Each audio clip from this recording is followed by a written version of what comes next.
ದನ, ಕೃಷಿ, ಕುಡುಗೋಲು, ಲ್ಯಾಂಟ್ರನ್ನು, ಕಂದೀಲು ಇತ್ಯಾದಿಗಳನ್ನ ಬಳಸಿಕೊಂಡು ಉದ್ದೇಶ ಏನಪ್ಪಾ ಅಂತಂದ್ರೆ ಸಾಧ್ಯವಾದಷ್ಟು ಎಲ್ಲರನ್ನೂ ಕೂಡ ಚುನಾವಣಾ ಪ್ರಕ್ರಿಯೆಯಲ್ಲಿ ಒಳಗೊಳ್ಳುವುದು. ಇದು ತುಂಬಾ ಮುಖ್ಯವಾಗಿ ಚುನಾವಣಾ ಆಯೋಗದ ಕರ್ತವ್ಯವಾಗಿತ್ತು. ಯಾಕಂದ್ರೆ ನಮ್ಮ ದೇಶದ ಪ್ರಜಾತಂತ್ರ ಸಾರಭೂತವಾಗುವುದೇ ಅವಾಗ. ಪ್ರತಿಯೊಬ್ಬರಿಗೂ ಕೂಡ ಚುನಾವಣೆಯಲ್ಲಿ ಸರಿಸಮಾನವಾಗಿ ತಮ್ಮ ಅಭಿಮತವನ್ನ ಚಲಾಯಿಸುವುದಕ್ಕೆ ಅವಕಾಶವನ್ನ ಮಾಡಿಕೊಟ್ಟಾಗ. ಹೀಗಾಗಿ 1950ರಿಂದಲೂ ಚುನಾವಣಾ ಆಯೋಗದ ಪ್ರಥಮ ಧ್ಯೇಯ ಏನು? ಅರ್ಹರಿರುವ ಪ್ರತಿಯೊಬ್ಬರಿಗೂ ಮತದಾನದ ಅವಕಾಶವನ್ನ ಕಲ್ಪಿಸಿಕೊಡುವುದು, ಅನರ್ಹರನ್ನ ಮಾತ್ರ ತೆಗೆದುಹಾಕುವಂಥದ್ದು. ಹೀಗಾಗಿ 1960ರಲ್ಲಿ ಇದು ಹೆಂಗಾಗಬೇಕು, ಚುನಾವಣೆ ಹೆಂಗಾಗಬೇಕಂದ್ರೆ ಯಾರು ಮತದಾರರು ಅನ್ನೋದು ಮೊದಲು ನಿರ್ಧಾರ ಆಗ್ಬೇಕಲ್ಲ. ಮತದಾರರು ಯಾರು ಈ ದೇಶದಲ್ಲಿ? ಈ ದೇಶದ ಎಲ್ಲಾ ನಾಗರಿಕರು ಕೂಡ ಮತದಾರರು. ಈ ದೇಶದ ನಾಗರಿಕರು ಯಾರು? ಒಂದು ದೇಶದ ನಾಗರಿಕತ್ವ ಬೇರೆ ಬೇರೆ ದೇಶಗಳಲ್ಲಿ ಬೇರೆ ಬೇರೆ ಆಧಾರದಲ್ಲಿ ತೀರ್ಮಾನ ಆಗುತ್ತೆ. ಕೆಲವು ದೇಶಗಳು ಒಂದು ಧರ್ಮಕ್ಕೆ ಸೀಮಿತವಾದವರು, ಒಂದು ಜನಾಂಗಕ್ಕೆ ಸೀಮಿತರಾದವರು ಮಾತ್ರ ನಾಗರಿಕರು ಅಂತಾರೆ. ಕೆಲವು ಪ್ರಗತಿಪರ ದೇಶಗಳು ಮಾತ್ರ ಈ ದೇಶದಲ್ಲಿ ಹುಟ್ಟಿದ ಪ್ರತಿಯೊಬ್ಬರೂ ಈ ದೇಶದ ನಾಗರಿಕರೇ ಅಂತಾರೆ. ನಮ್ಮ ದೇಶ ಆಯ್ಕೆ ಮಾಡಿಕೊಂಡದ್ದು ಎರಡನೇದು. ನೀವು ಯಾವುದೇ ಜಾತಿ, ಧರ್ಮ, ಭಾಷೆದವರಾಗಿದ್ದರು, ಪ್ರದೇಶದವರಾಗಿದ್ದರೂ ಕೂಡ ಈ ದೇಶದಲ್ಲಿ ಹುಟ್ಟಿದ ಕಾರಣಕ್ಕೆ ನೀವೆಲ್ಲರೂ ನಾಗರಿಕರು, ನಿಮ್ಮೆಲ್ಲರಿಗೂ ಕೂಡ ಮತದಾನದ ಹಕ್ಕು. ಹೀಗಾಗಿ ಚುನಾವಣಾ ಆಯೋಗ ಏನು ಮಾಡ್ತಿತ್ತು, ಅದ್ರಿಗಿದ್ದಂತ ಕಾನ್ಸ್ಟಿಟ್ಯೂಷನಲ್ ಮ್ಯಾಂಡೇಟ್ ಏನಪ್ಪಾ ಅಂತಂದ್ರೆ ಪ್ರತಿಯೊಂದು ಮನೆಗೂ ಹೋಗಿ 18 ವರ್ಷ ದಾಟಿದ ಮತ್ತು ಆ ಪ್ರದೇಶದಲ್ಲಿ ನಿರಂತರವಾಗಿ ವಾಸಿಸುತ್ತಿದ್ದ, ಪ್ರಧಾನವಾಗಿ ವಯಸ್ಸು ಮತ್ತು ವಸತಿ ಇವೆರಡನ್ನ ಪರಿಶೀಲಿಸಿ ಅವರನ್ನ ಮತಪಟ್ಟಿಗೆಯಲ್ಲಿ ಸೇರಿಸಿಕೊಳ್ಳುವುದು ಚುನಾವಣಾ ಆಯೋಗದ ಪ್ರಥಮ ಕರ್ತವ್ಯ ಆಗಿತ್ತು. ಇದಲ್ದಿರ ಫಾರಂ 6, ಫಾರಂ 7 ಇತ್ಯಾದಿಗಳು ಚುನಾವಣಾ ಆಯೋಗದ ಇದರಲ್ಲಿ ಇರ್ತವೆ. ಯಾರಾದರೂ 18 ವರ್ಷ ತುಂಬಿದಾಗ ಹೋಗ್ಬಿಟ್ಟು ನಾನು ಹೊಸ ಅಪ್ಲಿಕೆಂಟ್ ಅಂತೇಳಿ ನೀವು ಭರ್ತಿ ಮಾಡ್ಕೋಬಹುದು, ಸತ್ತರೆ ಅದನ್ನ ತೆಗೆದುಹಾಕುವಂಥದ್ದು ಇವುಗಳು ಮಾತ್ರ. ಅಂದ್ರೆ ಪ್ರಧಾನವಾಗಿ ಚುನಾವಣಾ ಆಯೋಗ ಮನೆಗಳಿಗೆ ಬಂದು ಮತಪಟ್ಟಿಯನ್ನ ಸಿದ್ಧ ಮಾಡಬೇಕಾದ್ರೆ ಪ್ರಧಾನವಾಗಿ ಈ ದೇಶದ ನಾಗರಿಕರಾದ ಎಲ್ಲರಿಗೂ ಸಿಗಬೇಕು. ಇದನ್ನ ಮಾಡುವುದಕ್ಕೆ ಮತಪಟ್ಟಿಯನ್ನ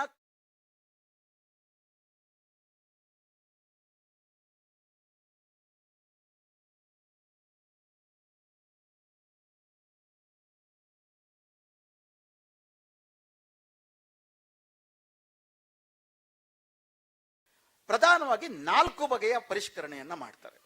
ಮೊದಲನೇದು ಇಂಟೆನ್ಸಿವ್ ರಿವಿಷನ್, ಅಂದ್ರೆ ತೀವ್ರವಾದಂತ ಪರಿಷ್ಕರಣೆ. ಚುನಾವಣಾ ಆಯೋಗದಿಂದ ನೇಮಿಸಲ್ಪಟ್ಟಂತ ಅಧಿಕಾರಿಗಳು ಪ್ರತಿಯೊಂದು ಮನೆಗಳಿಗೆ ಹೋಗಿ ನಿಮ್ಮ ಮನೆಯಲ್ಲಿ 18 ವರ್ಷ ತುಂಬಿದವರು ಎಷ್ಟು ಜನ ಇದ್ದಾರೆ, ಅವರಿನ್ನೂ ಓಟ್ಗೆ ಸೇರ್ಕೊಂಡಿಲ್ವಾ, ಯಾರಾದ್ರೂ ತೀರ್ಕೊಂಡಿದಾರ, ಮತ್ತು ನೀವು ಹೊಸದಾಗಿ ಇಲ್ಲಿಗೆ ಬಂದವರ, ಬೇರೆ ಕಡೆನೂ ಕೂಡ ನೀವು ಹೋಗ್ಬಿಟ್ಟು ಓಟ್ ಹಾಕ್ತಾ ಇದ್ದೀರಾ, ಇವುಗಳನ್ನ ಮಾತ್ರ ಕೇಳ್ತಾರೆ.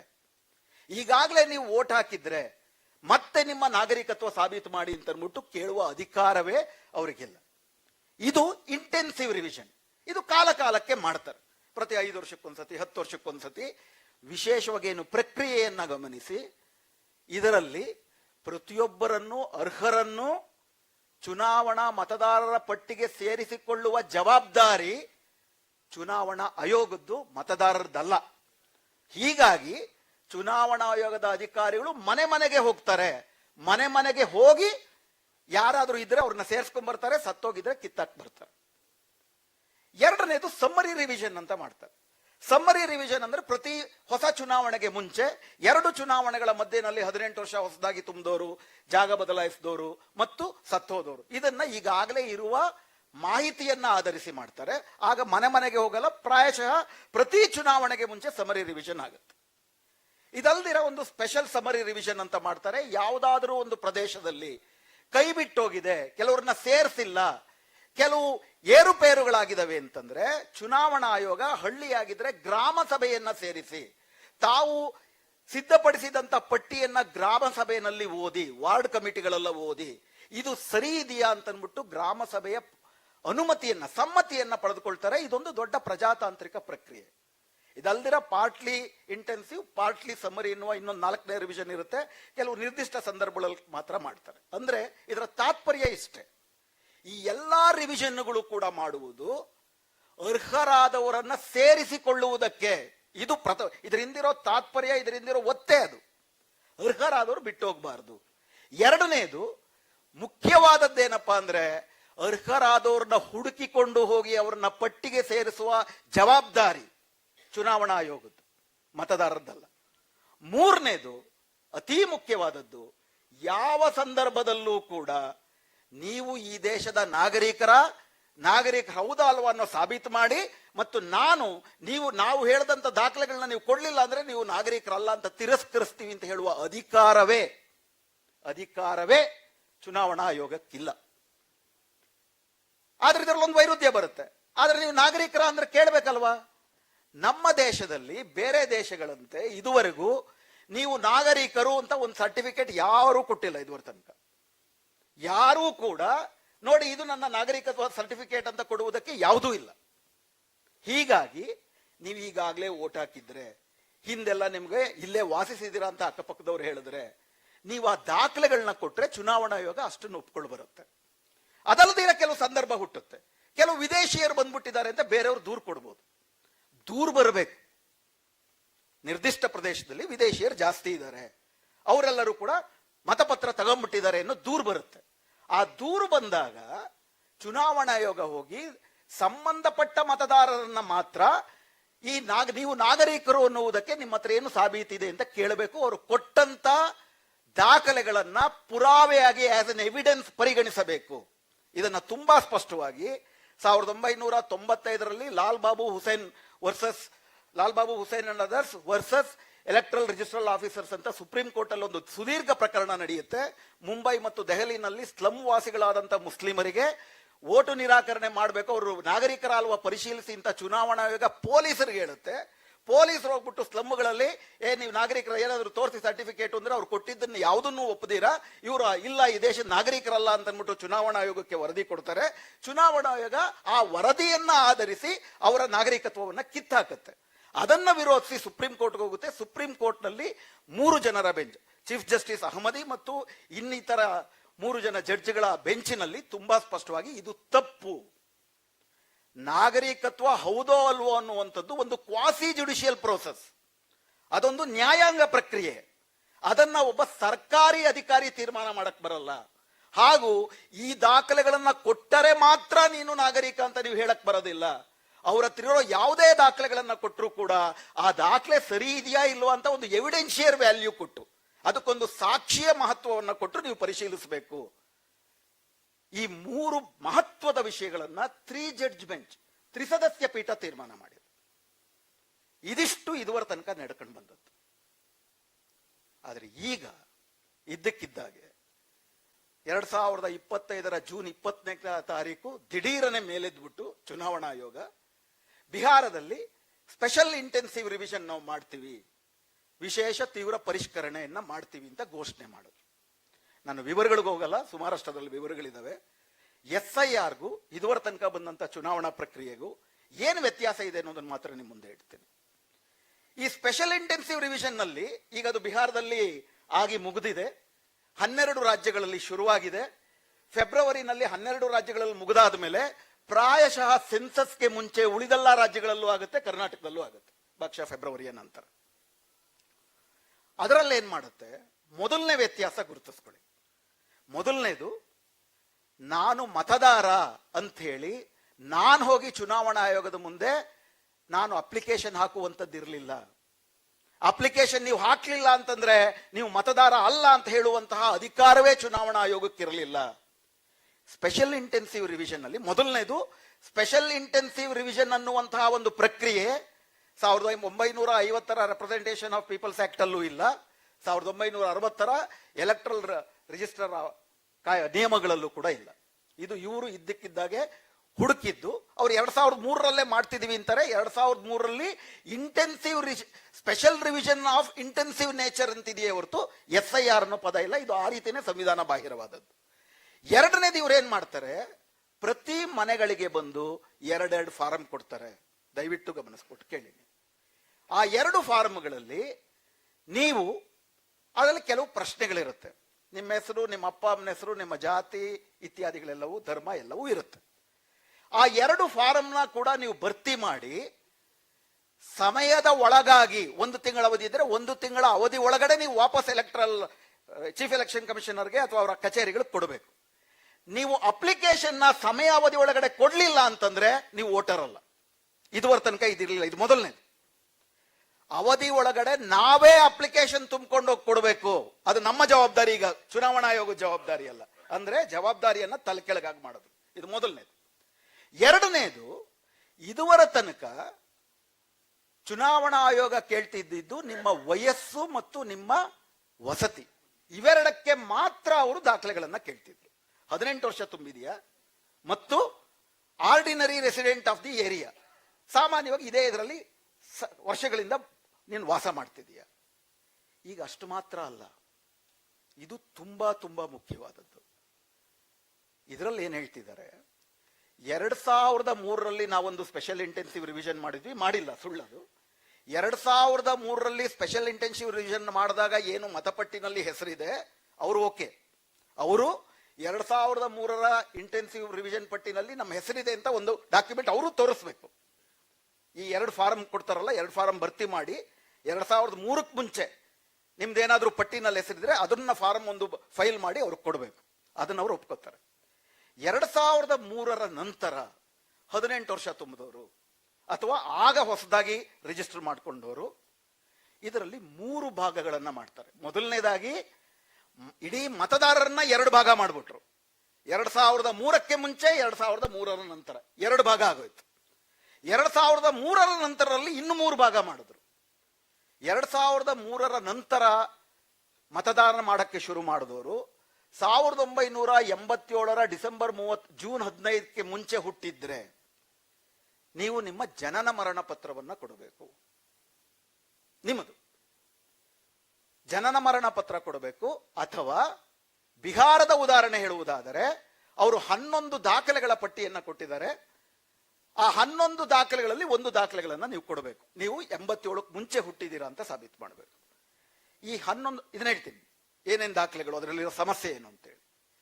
1987ರ ನಂತರ 2004ರ ಒಳಗಡೆ ಈ ಅವಧಿನಲ್ಲಿ ಹುಟ್ಟಿರುವಂತವ್ರು, ಒಂದು, ನಾನು ಈ ಅವಧಿನಲ್ಲಿ ಇಲ್ಲೇ ಹುಟ್ಟಿದ್ದೀನಿ, ನಮ್ಮ ಅಪ್ಪ ಅಮ್ಮಂದರಲ್ಲಿ ಒಬ್ಬರು ಈ ದೇಶದವರ ನಿವಾಸಿಗಳು, ಭಾರತೀಯರು ಅಂತ ಸಾಬೀತು ಮಾಡಬೇಕು. ಸಾಬೀತು ಮಾಡಬೇಕು ಅಂದ್ರೆ ಎಲೆಕ್ಷನ್ ಕಮಿಷನ್ಗೆ ಸಮಾಧಾನ ತರುವಂತಹ ಸರ್ಟಿಫಿಕೇಟ್ಗಳು ಕೊಟ್ಟು ಸಾಬೀತು ಮಾಡಬೇಕು. ನಿಮ್ಮ ಹತ್ರ ಇರೋದು ಕೊಟ್ಟರೆ ನಡೆಯೋದಿಲ್ಲ. 2004ರ ನಂತರ ಹುಟ್ಟಿದವರು, ನಾನು ಈ ದೇಶದಲ್ಲೇ ಹುಟ್ಟಿದ್ದೀನಿ ಹಾಗೂ ತನ್ನ ಅಪ್ಪ ಅಮ್ಮಂದರು ಇಬ್ಬರೂ ಕೂಡ ಭಾರತೀಯರು ಅಂತ ಸಾಬೀತು ಮಾಡೋದಕ್ಕೆ ಸರ್ಟಿಫಿಕೇಟ್ ಕೊಡಬೇಕು. ಏನೇನು ಸರ್ಟಿಫಿಕೇಟ್ ಒಪ್ಕೋತಾರೆ? ಸಾಮಾನ್ಯವಾಗಿ ಜನರ ಹತ್ರ ಇರೋದು, ಬಿಹಾರದಲ್ಲಿ ಆಗಿರೋದು ನಿಮಗೆ ಗೊತ್ತಿದೆ, ರೇಷನ್ ಕಾರ್ಡ್ ಇರುತ್ತೆ, ವೋಟರ್ ಕಾರ್ಡ್ ಇರುತ್ತೆ, ಸರ್ಕಾರವೇ ಕೊಟ್ಟಿರುವಂತ ಆಧಾರ್ ಕಾರ್ಡ್ ಇರುತ್ತೆ, ನರೇಗಾದಲ್ಲಿ ಕೆಲಸ ಮಾಡೋರಾದ್ರೆ ನರೇಗಾ ಕಾರ್ಡ್ ಇರುತ್ತೆ. ಇಷ್ಟು ಬಿಟ್ರೆ ಈ ಯಾವ ಕಾರ್ಡ್ಗಳು ಕೂಡ, ಆಧಾರ್ ಕಾರ್ಡ್ ವಿಷಯಕ್ಕೆ ನಾನು ಆಮೇಲೆ ಬರ್ತೀನಿ, ಪ್ರಾರಂಭದಲ್ಲಿ ಈ ಯಾವ ದಾಖಲೆಗಳನ್ನು ಕೂಡ, ಅಂದ್ರೆ ಈ ದೇಶದ 140 ಕೋಟಿ ಜನರಲ್ಲಿ 120 ಕೋಟಿ ಜನರ ಹತ್ರ ಇರಬಹುದಾದಂತ ಯಾವ ದಾಖಲೆಗಳನ್ನು ಕೂಡ ಚುನಾವಣಾ ಆಯೋಗ ನಾವು ಒಪ್ಕೊಳ್ಳಲ್ಲ ಅಂದ್ರು. ಅವರು ಪಟ್ಟಿ ಮಾಡಿರುವಂತಹ 11 ದಾಖಲೆಗಳಲ್ಲಿ ಜನನ ಮರಣ ಸಾಬೀತು ಮಾಡುವ ದಾಖಲೆ, ಇದರಲ್ಲೊಂದು ಸಮಸ್ಯೆ ಇದೆ. ಬಹುಶಃ ನನ್ನ ವಯೋಮಾನದವರು ಅಥವಾ ನನ್ನ ನಂತರ ವಯೋಮಾನದವರು ಯಾರ ಹತ್ರನೂ ಕೂಡ ಬರ್ತ್ ಸರ್ಟಿಫಿಕೇಟ್ ಇಲ್ಲ. ನನ್ನ ಹತ್ರ ಇಲ್ಲ. ಬರ್ತ್ ಸರ್ಟಿಫಿಕೇಟ್ ಎಷ್ಟು ಜನರ ಹತ್ರ ಇದೆ ಇಲ್ಲಿ? ಕೈ ಎತ್ತಿ ನೋಡುವ. ಇಲ್ಲ.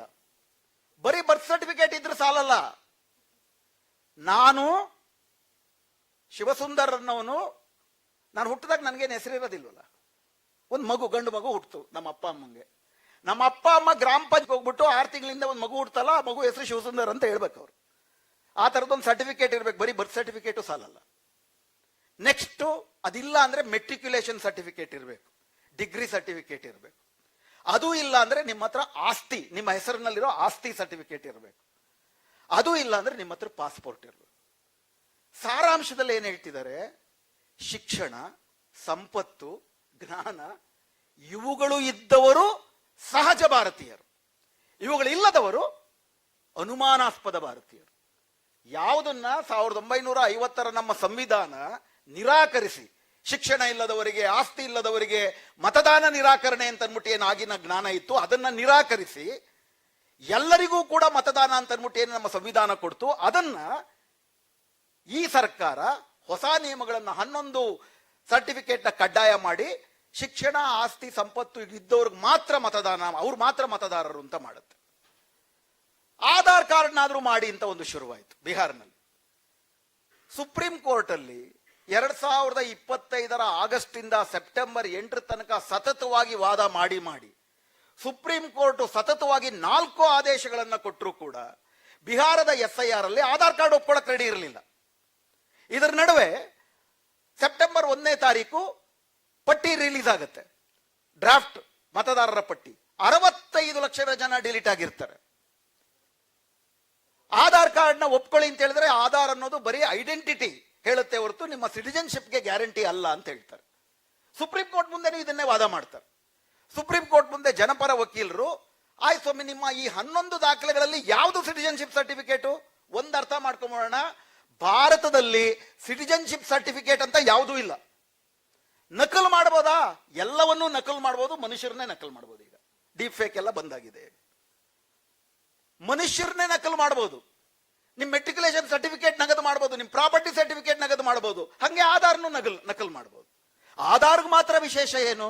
ವಿಶೇಷ ಇಷ್ಟೇ, ಆಧಾರು ಬಡ ಜನರ ಹತ್ರನೂ ಇರುತ್ತೆ. ಬಡ ಜನರು ಅದನ್ನು ಕೊಟ್ರೆ, ವಿಶೇಷವಾಗಿ ದಲಿತರು, ಮುಸ್ಲಿಮರು, ಆದಿವಾಸಿಗಳು, ಹೆಣ್ಣು ಮಕ್ಕಳು ಅದನ್ನು ಕೊಟ್ರೆ ನೀವು ಮತದಾರರು ಅಂತ ಒಪ್ಕೋಬೇಕಾಗತ್ತೆ. ಸುಪ್ರೀಂ ಕೋರ್ಟು ಸೆಪ್ಟೆಂಬರ್ 8ನೇ ತಾರೀಕು 2025 ಸೆಪ್ಟೆಂಬರ್ 8ನೇ ತಾರೀಕು ಆದೇಶವನ್ನ ಮಾಡುತ್ತೆ. ಕಡ್ಡಾಯವಾಗಿ ಆಧಾರ್ ಕಾರ್ಡ್ ಅನ್ನ 12ನೇ ದಾಖಲೆಯಾಗಿ ಒಪ್ಪಿಕೊಳ್ಳತಕ್ಕದ್ದು. ಆಗಲೂ ಕೂಡ ಕೆಳಗೆ ಅಧಿಕಾರಿಗಳಿಗೆ ಅದನ್ನು ಅವರು ಸರಬರಾಜು ಮಾಡೋದಿಲ್ಲ. ಹೀಗಾಗಿ ಸುಮಾರು ಜನ ಆಧಾರ್ ಕಾರ್ಡ್ ಕೊಡಬೇಕು ಅನ್ನೋ, ಬಿಹಾರದಲ್ಲಿ ನಿಮಗೆ ಗೊತ್ತಿರೋ ಹಾಗೆ ನಮ್ಮ ಸುತ್ತಮುತ್ತಲು ಸುಮಾರು ಜನ ಬಿಹಾರಿಯರು ಯಾಕೆ ಕಾಣ್ತಾರೆ ಅಂದ್ರೆ ಉದ್ಯೋಗ ಇಲ್ಲ, ವಲಸೆ ಬರ್ತಾರೆ. ಗಂಡು ಮಕ್ಕಳು ಸುಮಾರು 20% ಜನ ವಲಸೆ ಬರ್ತಾರೆ ಬಿಹಾರದವರು. ಹೆಣ್ಣು ಮಕ್ಕಳು ಅತ್ಯಂತ ಶಿಕ್ಷಣದಿಂದ ವಂಚಿತರಾಗಿರೋರು ಇರ್ತಾರೆ. ಆಧಾರ್ ಕಾರ್ಡು ಹೋಗಿ ಕೊಡೋದು ಇವೆಲ್ಲ ಗೊತ್ತಿರೋದಿಲ್ಲ. ಸೊ ಆಧಾರ್ ಕಾರ್ಡ್ ಕೊಡಬಹುದು ಅಂದ್ರೂ ಕೊಡಕ್ಕಾಗದೇ ಇರುವಂತ ಸಂದರ್ಭದಲ್ಲಿ ಇರ್ತಾರೆ. ಅಂದ್ರೆ ಇವತ್ತೇನ್ ಮಾಡ್ತಾರೆ, 4 ದಿವಸದ ಕೆಳಗಡೆ ಆಧಾರ್ ಕಾರ್ಡ್ನ ಕಡ್ಡಾಯವಾಗಿ 12ನೇ ದಾಖಲೆಯಾಗಿ ಬಳಸಬೇಕು ಅಂತ ಸುಪ್ರೀಂ ಕೋರ್ಟ್ ಸೆಪ್ಟೆಂಬರ್ 8ಕ್ಕೆ ಲಿಖಿತ ಆದೇಶ ಕೊಟ್ಟರು. ಮೊನ್ನೆ ಈ 12 ರಾಜ್ಯಗಳಲ್ಲಿ ನಡೀತಿರುವಂತ SIR ವಿಷಯದ ಬಗ್ಗೆ ಕೋರ್ಟ್ ನಲ್ಲಿ ಕೇಸ್ ಬಂದಾಗ ಅಡ್ವೊಕೇಟ್ ಜನರಲ್ ಹೇಳ್ತಾರೆ, ಚುನಾವಣಾ ವ್ಯವಸ್ಥೆಯನ್ನೇ ಜನರಿಂದ ದೂರಗೊಳಿಸಿ ಈ ದೇಶದ ಸಾವರ್ಕರ್ವಾದಿಗಳಿಗೆ, ಬಂಡವಾಳಶಾಹಿಗಳಿಗೆ ಮಾತ್ರ ಅನುಕೂಲಕರವಾಗಿ ಮಾಡುವಂತಹ ಸುದೀರ್ಘ ಫ್ಯಾಸಿಸ್ಟ್ ಪ್ರಕ್ರಿಯೆಯ ಮುಂದುವರೆದ ಆಧುನಿಕ ಅತ್ಯಂತ ಅಪಾಯಕಾರಿಯಾದಂತಹ ಹಂತ. ಆದ್ದರಿಂದ ಈ ದೇಶವನ್ನ ಒಂದು ಜನರ ಗಣರಾಜ್ಯವನ್ನಾಗಿ ಉಳಿಸಿಕೊಳ್ಳಬೇಕು ಅಂತ ಬಯಸುವ ಪ್ರತಿಯೊಬ್ಬರೂ ಕೂಡ ನಾವು SIRನ ಶತಾಯಗತಾಯ ವಿರೋಧಿಸಲೇಬೇಕು. ಅಸಾಧಾರಣವಾದಂಥ ಸಂದರ್ಭ ನಮ್ಮ ಎದುರಿಗೆ ಬಂದಿದೆ. ಅಸಾಧಾರಣವಾದಂಥ ಪರಿಹಾರಗಳನ್ನೇ ನಾವು ಹುಡುಕಬೇಕು. ಇನ್ಫ್ಯಾಕ್ಟ್ ವೋಟ್ ಚೋರಿ ಬಗ್ಗೆ ಬಿಹಾರದಲ್ಲಿ ದೊಡ್ಡ ಚಳುವಳಿಯನ್ನ ಕಾಂಗ್ರೆಸ್ ಇತರ ಪಕ್ಷಗಳು ಕಟ್ಟಿದ್ರು. ಹೆಂಗೆ ಇಡೀ ಚುನಾವಣಾ ಆಯೋಗ ಬಿಜೆಪಿಯ ಶಾಖಾ ಕಚೇರಿಯಾಗಿದೆ ಅಂತ ಹೇಳಿದ್ರು. ಅದೇ ಅದೇ ಚೌಕಟ್ಟಿನಲ್ಲಿ ಎಲೆಕ್ಷನ್ ನಿಂತರು, ಸೋತರು. ಎಲೆಕ್ಷನ್ ನಿಂತು ಸೋತು ಈ ಪ್ರಕ್ರಿಯೆಗಳಿಗೆ ಮಾನ್ಯತೆಯನ್ನು ತಂದುಕೊಟ್ರು. ಅದನ್ನು ನಾವು ಮರಿಬಾರದು. ಈಗ ಸೋತಾದ ಮೇಲೆ ಇದ್ರ ಬಗ್ಗೆ ನೀವು ಪ್ರಶ್ನೆ ತೆಗೆದ್ರೆ, ಸೋಲಕ್ ಮುಂಚೆ ಯಾಕೆ ಮಾತಾಡ್ಲಿಲ್ಲ ಅಂತ ಹೇಳಿ, ಏನು ನಡೆದಿಲ್ಲ ಅಂತ ಅವರ ಅಪಪ್ರಚಾರ, ಸುಳ್ಳು ಪ್ರಚಾರ ಏನಿದೆ ಅದಕ್ಕೆ ಮಾನ್ಯತೆಯನ್ನ ತಂದುಕೊಟ್ರು. ಹೀಗಾಗಿ ವಿರೋಧ ಪಕ್ಷಗಳು, ಕಷ್ಟ ಪಕ್ಷ SIRಗಾದರೂ ಸೀಮಿತವಾಗಿ, ಚುನಾವಣಾ ಆಯೋಗದ ಸ್ವಾತಂತ್ರ್ಯಕ್ಕಾದರೂ ಸೀಮಿತವಾಗಿ 2024ರಲ್ಲಿ ಒಂದು ಕಾನೂನನ್ನೇ ಮಾಡಿಬಿಟ್ರು. ಈ ದೇಶದ ಇಡೀ ಪ್ರಜಾಸತ್ತೆ ನಿಂತಿರೋದು ಫ್ರೀ ಅಂಡ್ ಫೇರ್ ಎಲೆಕ್ಷನ್ ನಲ್ಲಿ. 1973ರ ಕೇಶವಾನಂದ ಭಾರತಿ ಪ್ರಕರಣದಲ್ಲೂ ಕೂಡ free and fair election is the basic structure of Indian constitution ಅಂತ ಹೇಳಿದ್ದಾರೆ. ಆ ಫ್ರೀ ಅಂಡ್ ಫೇರ್ ನಡಿಬೇಕು ಅಂತಂದ್ರೆ ಚುನಾವಣಾ ಆಯೋಗ ಸ್ವತಂತ್ರವಾಗಿರಬೇಕು. ಚುನಾವಣಾ ಆಯೋಗ ಸ್ವತಂತ್ರವಾಗಿರಬೇಕು ಅಂದ್ರೆ ಸುಪ್ರೀಂ ಕೋರ್ಟ್ನ chief justice, opposition party leader ಮತ್ತು ಪ್ರಧಾನಮಂತ್ರಿ 3 ಜನ ಸೇರ್ಕೊಂಡು ನೇಮಕ ಮಾಡಬೇಕು. ಆಗಲೂ ಏನ್ ಬೇಕಾದ್ರೂ ಆಗ್ಬೋದು, ಬಟ್ ಇದ್ದಿದ್ರಲ್ಲಾದ್ರೂ ಕೂಡ ಅಲ್ಲಿ ಸ್ವತಂತ್ರವಾದಂತ ಚುನಾವಣಾ ಆಯುಕ್ತ ನೇಮಕ ಆಗ್ತಿದ್ದ. ಈ ಆದೇಶ ಕೊಟ್ಟ ತಕ್ಷಣ ಅವ್ರೇನ್ ಮಾಡಿದ್ರು, ತಮಗಿರುವಂತ ಸಂಖ್ಯಾಬಲವನ್ನ ಬಳಸಿಕೊಂಡು ಆ ಆದೇಶಕ್ಕೆ ತಿದ್ದುಪಡಿಯನ್ನ ತಂದು ಸುಪ್ರೀಂ ಕೋರ್ಟ್ನ ಚೀಫ್ ಜಸ್ಟಿಸ್ನ ಅನಾಮತ್ತು ಹೊರಗಾಕಿ ಪ್ರಧಾನಮಂತ್ರಿ ಅವರೇ ನೇಮಕ ಮಾಡುವ ಇನ್ನೊಬ್ಬ ಮಂತ್ರಿ ಮತ್ತು ನಾಮಕಾವಸ್ಥೆಗೆ ಒಬ್ಬ ವಿರೋಧ ಪಕ್ಷದ ನಾಯಕ. ಬಹುಮತ ಯಾರದಿರುತ್ತೆ? ಸರ್ಕಾರದ್ದೇ ಇರುತ್ತೆ. ಸರ್ಕಾರವೇ ನೇಮಕ ಮಾಡುವಂತಹ ಚುನಾವಣಾಧಿಕಾರಿ ಹೇಗಿರಬಲ್ಲ ಅಂತಂದ್ರೆ ಒಬ್ಬ ಜ್ಞಾನೇಶ್ ಕುಮಾರ್ ತರ ಇರಬಲ್ಲ ಅಂತ ನಾವು ನೋಡ್ತೀವಿ. ಈ ಜ್ಞಾನೇಶ್ ಕುಮಾರ್ ಎಂಥವ್ರಪ್ಪ ಅಂತಂದ್ರೆ ಅವ್ರಿಗೆ ಇನ್ನೂ ಎಂಥ ಅಧಿಕಾರ ಕೊಟ್ಟಿದ್ದಾರೆ ಅಂದ್ರೆ, ಪಾಕಿಸ್ತಾನದಲ್ಲಿ ಮೊನ್ನೆ ಸಂವಿಧಾನಕ್ಕೆ 27ನೇ ತಿದ್ದುಪಡಿ ತಂದ್ರು. ಅದರ ಪ್ರಕಾರ ಪಾಕಿಸ್ತಾನದ ಸೇನಾಧ್ಯಕ್ಷ ಮುನೀರ್ನ ಸಾಯೋ ತನಕ ಅವನು ಯೂನಿಫಾರ್ಮ್ನಲ್ಲೇ ಇರ್ಬೋದು, ಅವ್ರು ಏನೇ ಅಪರಾಧ ಮಾಡಿದ್ರು ಸಾಯೋ ತನಕ ಅವ್ರ ಮೇಲೆ ಯಾವುದೇ ಕೇಸ್ ಹಾಕಂಗಿಲ್ಲ ಅಂತ ಮುನೀರ್ಗೆ ಆ ತಿದ್ದುಪಡಿ ಮೂಲಕ ಅಧಿಕಾರ ಕೊಟ್ಟರು. ನಮ್ಮ ಸಂಸತ್ತಿನಲ್ಲೂ ಆ ತಿದ್ದುಪಡಿಯಾಗಿ ECIನ ಜ್ಞಾನೇಶ್ ಕುಮಾರ್ಗೆ ನಮ್ಮ ಮುನೇಶ್ ತರ ಮಾಡಿಕೊಡ್ಸಿದ್ದಾರೆ. ಅವ್ರಿನ್ ಮುಂದೆ ಏನೇ ಮಾಡಿದ್ರು ಕೂಡ ಅವ್ರ ಮೇಲೆ ಕೇಸ್ ಹಾಕಂಗಿಲ್ಲ. ಇಷ್ಟು ನಿಚ್ಚಳವಾಗಿ ಒಂದು ಚುನಾವಣಾ ಪ್ರಕ್ರಿಯೆಯನ್ನೇ ಭ್ರಷ್ಟಗೊಳಿಸಿ ತಮಗೆ ಬೇಕಾದಂತೆ ತಿದ್ದುಪಡಿ ಮಾಡ್ಕೊಳ್ತಿದ್ದಾಗ ಅಂಪೈರು, ಪಿಚ್ಚು ಎಲ್ಲವೂ ಕಾಂಪ್ರಮೈಸ್ ಆಗಿರ್ಬೇಕಾದ್ರೆ ಅದೇ ಪಿಚ್ಚಲ್ಲಿ ನಾವು ಆಡಲ್ಲ ಅಂತ ಹೇಳ್ಬೇಕು. ಅಂಪೈರ್ ಇದಾನೆ, ಅಂಪೈರ್ ಅವ್ರ ಕಡೆ ಇರೋದು ಸಾಬೀತು, ಪದೇ ಪದೇ ಹೇಳ್ತಿದ್ದಾನೆ. ಅಂಪೈರ್ ಪಿಚ್ಚು ಅವ್ರಿಗೆ ಬೇಕಾದಂಗೆ ಮಾಡ್ಕೊಂಡಿದ್ದಾರೆ, ಈ ಪಿಚ್ಚಲ್ಲಾದ್ರೂ ನಾವು ಆಟ ಆಡಲ್ಲ, ಈ ಪಿಚ್ಚಲ್ಲಿ ಆಡಲ್ಲ ಅಂತಾದ್ರೂ ಹೇಳ್ಬೇಕಾಗಿತ್ತು. ಆದ್ರೆ ಆ ಶಕ್ತಿ ವಿರೋಧ ಪಕ್ಷಗಳಿಗೆ ಇಲ್ಲ. ಅವರು ಭಾಗವಹಿಸಿದ್ದರಿಂದ ಮಾನ್ಯತೆ ಬಂದಿದೆ. ಎರಡನೇ ಪ್ರಶ್ನೆ, SIRನ ತೆಗೆದುಹಾಕಿದ ತಕ್ಷಣ, ಅಂದ್ರೆ ಅದೇನೋ ಹೊರಗಿನಿಂದ ಬಂದು ಸೇರ್ಕೊಂಡಿದೆ, ಅದನ್ನು ತೆಗೆದುಹಾಕ್ಬಿಟ್ರೆ ನಮ್ಮ ದೇಶಕ್ಕೆ ಬಂದಿರೋ ಫ್ಯಾಸಿಸ್ಟ್ ಅಪಾಯ ತೀರುತ್ತಾ ಅಂದ್ರೆ ಬೇರೊಂದು ರೂಪದಲ್ಲಿ ಬಂದೇ ಬರುತ್ತೆ. ಯಾಕಂದ್ರೆ ಹೊರಗಿಂದ ಬಂದು ಸೇರಿರೋದಲ್ಲ, ಅದು ಒಳಗಿಂದಲೇ ನಮ್ಮ ರಾಜಕೀಯ ವಿಕಸನದ ಭಾಗವಾಗಿ ಬಂದಿರೋದು. ಒಂದೇ ಒಂದು ಉದಾಹರಣೆ, 1984ರ ಲೋಕಸಭಾ ಚುನಾವಣೆಯಲ್ಲಿ ಈ ದೇಶದ ಯಾವುದೇ ರಾಜಕೀಯ ಪಕ್ಷ ಪಡೆದಿರೋ ಅತಿ ಹೆಚ್ಚು ಓಟುಗಳು ಕಾಂಗ್ರೆಸ್ಗೆ ಬಂತು, 49.4% ಓಟು, 414 ಸೀಟು 84ರಲ್ಲಿ. ಬಿಜೆಪಿಗೆ 7% ಓಟು, 2 ಸೀಟು. 1984ರಿಂದ 2025 ತನಕ SIR ಇರಲಿಲ್ಲ, ಚುನಾವಣಾ ಆಯೋಗ ಇಷ್ಟೊಂದು ಕಾಂಪ್ರಮೈಸ್ ಆಗಿರಲಿಲ್ಲ. ಆದರೆ ಅವರ ಚುನಾವಣೆಯಲ್ಲಿ ಅವರು ವೋಟ್ ಶೇರ್ ನೋಡ್ತಾ ಹೋಗಿ 7 ಇದ್ದಿದ್ದು 14 ಆಗುತ್ತೆ, 14 ಇದ್ದಿದ್ದು 20 ಆಗುತ್ತೆ, 20 ಇದ್ದಿದ್ದು 24 ಆಗುತ್ತೆ, 2009ರಲ್ಲಿ ಅದು 20ಕ್ಕೆ ಇಳಿದಿದ್ದು ಬಿಟ್ರೆ 34 ಆಗುತ್ತೆ, 36 ಆಗುತ್ತೆ, 36.5 ಬಂದು ನಿಂತ್ಕೊಂಡಿದೆ. ಕರ್ನಾಟಕದಲ್ಲಿ 1984ರಲ್ಲಿ 4% ಬಿಜೆಪಿಗೆ, 89ರಲ್ಲಿ 7% ಆಗುತ್ತೆ, 11 ಆಗುತ್ತೆ, 14 ಆಗುತ್ತೆ, 33 ಆಗುತ್ತೆ, ಕೂಡ 36 ಆಗಿದೆ. SIR ಇರಲಿಲ್ಲ, ಚುನಾವಣಾ ಆಯುಕ್ತ ಇಷ್ಟು ಕಾಂಪ್ರಮೈಸ್ ಆಗಿರಲಿಲ್ಲ. ನಮ್ಮ ಜನ ಬಿಹಾರದಲ್ಲೂ ಅಷ್ಟೇ 2095ರಿಂದ ಬಿಜೆಪಿಯ ವೋಟ್ ಗ್ರಾಫ್ ನೋಡ್ರಿ, SIR ಇಲ್ಲದೆಯೂ ಚುನಾವಣಾ ಆಯುಕ್ತ ಇಷ್ಟೊಂದು ಕಾಂಪ್ರಮೈಸ್ ಆಗದೆಯೂ ನಿರಂತರವಾಗಿ ಅವ್ರ ವೋಟ್ ಶೇರ್ ಜಾಸ್ತಿ ಆಗ್ತಿದೆ. ಇವತ್ತು 20%ಗೆ ಬಂದು ನಿಂತಿದೆ. ಇದರ ಅರ್ಥ ಏನು? ಇದರ ಅರ್ಥ ಸಮಾಜದಲ್ಲೇ ಫ್ಯಾಸೀಕರಣ ನಡೀತಾ ಇದೆ. ಈ ಫ್ಯಾಸೀಕರಣದ ಮೂಲಕ ಅವ್ರಿಗೆ ಸಂಖ್ಯಾಬಲ ಬರ್ತಾ ಇದೆ. ಆ ಸಂಖ್ಯಾಬಲವನ್ನ ಬಳಸಿಕೊಂಡು ಅವ್ರು ಏನ್ ಬೇಕಾದ್ರೂ ತಿದ್ದುಪಡಿಯನ್ನ ತರ್ತಿದ್ದಾರೆ. ಎಲ್ಲಿಯ ತನಕ ಅವ್ರಿಗೆ, ಯಾಕಂದ್ರೆ ಅವ್ರು ಏನೇ ಮಾಡಿದ್ರು ಕೂಡ ಹೇಳೋದೇನಪ್ಪಾ ಅಂತಂದ್ರೆ, ನಮಗೆ ಜನರು ಓಟ್ ಕೊಟ್ಟಿದ್ದಾರೆ ಕಣ್ರಿ, ಜನ ಓಟ್ ಕೊಟ್ಟಿರೋದೇ ನಾವು ಇದನ್ನ ಮಾಡಕ್ಕೆ ಅಂತಾರೆ. ಜನ ಓಟ್ ಕೊಟ್ಟಿರೋದು ಸುಳ್ಳ? SIR ಅಲ್ಲಿ ಒಂದು 30-40 ಲಕ್ಷ ಜನ ಓಟ್ ಕೊಟ್ಟಿದ್ದಾರೆ, ಇದು ಇನ್ನೂ ಮುಂದೆ ಜಾಸ್ತಿ ಆಗುತ್ತೆ, ಆದ್ರಿಂದ ಯಾರನ್ನ ವಿರೋಧಿಸಲೇಬೇಕು. ಬಟ್ SIR ಇಲ್ಲದಿದ್ದಾಗಲೂ ಕೂಡ ನಿರಂತರವಾಗಿ ಸಮಾಜದಲ್ಲಿ ಅವರು ತಮ್ಮ ದ್ವೇಷ ರಾಜಕಾರಣವನ್ನ ಬಿತ್ತುತ್ತಾ ಇದ್ದಾರೆ, ಹಿಂದುತ್ವ ಸಮಾಜವನ್ನ ಕಟ್ಟುತ್ತಿದ್ದಾರೆ. ಆ ಹಿಂದುತ್ವ ಸಮಾಜಕ್ಕೆ ಪ್ರತಿಯಾಗಿ ನಮ್ಮೆಲ್ಲಾ ಚಳುವಳಿಗಳು ಗಟ್ಟಿಯಾದಂತ ಪ್ರಜಾತಾಂತ್ರಿಕ ಸಮಾಜವನ್ನ ಕಟ್ಟಲಿಲ್ಲ ಅಂತಂದ್ರೆ ವಿರೋಧ ಪಕ್ಷಗಳಿಗೂ ಕೂಡ ನಾವು ಓಟಲ್ ಭಾಗವಹಿಸಲ್ಲ ಅನ್ನೋ ಶಕ್ತಿ ಬರೋದಿಲ್ಲ. ಆದ್ದರಿಂದ ಈ SIR ವಿರೋಧಿ ಹೋರಾಟ ವಿಸ್ತೃತವಾದಂತ ಫ್ಯಾಸಿಸ್ಟ್ ವಿರೋಧಿ ಹೋರಾಟದ ಭಾಗವೇ ಆಗಬೇಕು. ಫ್ಯಾಸಿಸಂ ಅಂತಂದ್ರೆ ಅದೊಂದು ವಾಕ್ಯ ಅಲ್ಲ, ಅದೊಂದು ಪದ ಅಲ್ಲ.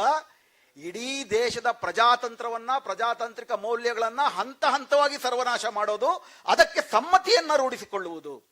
ಈ 36% ಜನ ಯಾರು? ಇವರೆಲ್ಲ ನಮ್ಮವರೇ. ಬಿಹಾರದಲ್ಲಿ 2,25,00,000 NDA ಸಿಕ್ಕಿದೆ ಅಂತಂದ್ರೆ ಆ 2,25,00,000 ಜನ ನಮ್ಮವರೇ. ಅವ್ರು ಯಾಕಲ್ಲಿ ಓಟ್ ಹಾಕಿದ್ರು? ವಿರೋಧ ಪಕ್ಷಗಳು ಯಾತಕ್ಕೆ ಅದನ್ನ ಸೆಳ್ಕೊಳಕ್ಕಾಗ್ಲಿಲ್ಲ? ಯಾಕೆ ಎಲ್ಲಾ ಅಪಾಯದ ನಡುವೆ ಇವ್ರು ಆಯ್ಕೆ ಆಗಲಿಲ್ಲ? ಇದರಲ್ಲಿ SIR ಪಾತ್ರ ಇದೆ. ಆದ್ರೆ 84ರಿಂದ 2025 ತನಕ ಏನು ಈ ಫ್ಯಾಸೀಕರಣ ನಡೀತಿದೆ, ಇದರಲ್ಲಿ ಪ್ರಣಯ್ ರಾಯ್ ಅವರು ಒಂದು ಅಧ್ಯಯನ ಮಾಡ್ತಾರೆ ನಮ್ಮ ಚುನಾವಣೆಗಳ ಬಗ್ಗೆ. 1951ರಿಂದ 1977 ತನಕ ಎಲ್ಲಾ ಚುನಾವಣೆಗಳು ಕೂಡ 95% ಚುನಾವಣೆಗಳು ಅಧಿಕಾರಾರೂಢ ಪಕ್ಷಗಳನ್ನೇ ಅಧಿಕಾರಕ್ಕೆ ತಂದು, ಪ್ರೋ ಇನ್ಕ್ಯುಬೆನ್ಸಿ ವೋಟ್. 1977ರಿಂದ 2002 ತನಕ ಭಯಂಕರ angry young man vote, anti incumbency vote. 2002ರಿಂದ 2024 ತನಕ 60% pro incumbency vote, 40% anti incumbency vote. 60% pro incumbency ವೇಟ್ನ ಫಲಾನುಭವಿಗಳು ಯಾರು? 2002ರಲ್ಲಿ ಈ ದೇಶ ಕಂಡ ಘನಘೋರವಾದಂತ ಗುಜರಾತ್ ಹತ್ಯಾಕಾಂಡ ನಡೆದ ಮೇಲೂ ಕೂಡ 1995 ಚುನಾವಣೆಗಿಂತ 5% ವೋಟ್ ಜಾಸ್ತಿ ಸಿಗುತ್ತೆ ಗುಜರಾತ್ಗೆ, ನರೇಂದ್ರ ಮೋದಿಗೆ. SIR ಇಲ್ಲದೆ ಕಾಂಗ್ರೆಸ್ ಸರ್ಕಾರ ಇದ್ದಾಗ, ಚುನಾವಣಾ ಆಯುಕ್ತರು ಸರಿ ಇದ್ದಾಗ. ಅಂದ್ರೆ ಪ್ರೋ ಇನ್ಕಂಬೆನ್ಸಿ ವೋಟ್ ಅಲ್ಲಿ ಹಿಂದುತ್ವದ ಪಾತ್ರ, ನಮ್ಮದೇ ಜನರನ್ನ ಮತಗಳ್ಳತನ ನಡೀತಾ ಇದೆ. ಅಷ್ಟೇ ಪ್ರಮುಖವಾಗಿ ಮತಿಗಳ್ಳತನವೂ ನಡೀತಿದೆ. ಮತಿಗಳ್ಳತನ ಅಲ್ಲ, ಮತಿ ದರೋಡೆಯೇ ನಡೀತಾ ಇದೆ. ಎರಡಕ್ಕೂ ಪೂರಕವಾದಂಥ ಔಷಧಿಗಳನ್ನ ಚಳುವಳಿಗಳೇ ಕಟ್ಟಬೇಕು. ಚುನಾವಣಾ ಪ್ರಜಾತಂತ್ರ ನಿಜಕ್ಕೂ ಕೂಡ ಈ ಫ್ಯಾಸಿಸ್ಟ್ ದಾಳಿಯನ್ನ ತಡೆಗಟ್ಟೋದ್ರಲ್ಲಿ ಜನರ ಸಾಧನವಾಗಿ ಉಳಿದಿದೆಯಾ? ಈ ಬಹುಮುಖ್ಯ ಪ್ರಶ್ನೆಯನ್ನು ಕೂಡ ನಮ್ಮ ಮುಂದೆ ಇಟ್ಟು ಈ SIR ನ ಶತಾಯಗತಾಯ ವಿರೋಧ ಪಕ್ಷಗಳು ಮಾಡದೇ ಇರಲಿ.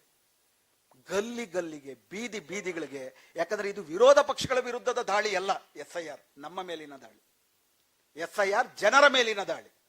ಅಂತಿಮವಾಗಿ ಈ ದೇಶ ಸೇರಬೇಕಾಗಿರೋದು ಈ ದೇಶದ ಜನರಿಗೆ. ಸೊ ನಾವೆಲ್ಲರೂ ಒಟ್ಟುಗೂಡಿ SIR ವಿರುದ್ಧ, ಅದರ ಭಾಗವಾಗಿಯೇ ಫ್ಯಾಸೀಕರಣದ ವಿರುದ್ಧ ಈ ದೇಶದ ಗಣರಾಜ್ಯವನ್ನ, ಪ್ರಜಾತಾಂತ್ರಿಕ ಗಣರಾಜ್ಯವನ್ನ ಉಳಿಸಿಕೊಳ್ಳೋಣ ಅಂತ ಹೇಳ್ತಾ ನಾನು ಮಾತು ಮುಗಿಸ್ತೇನೆ.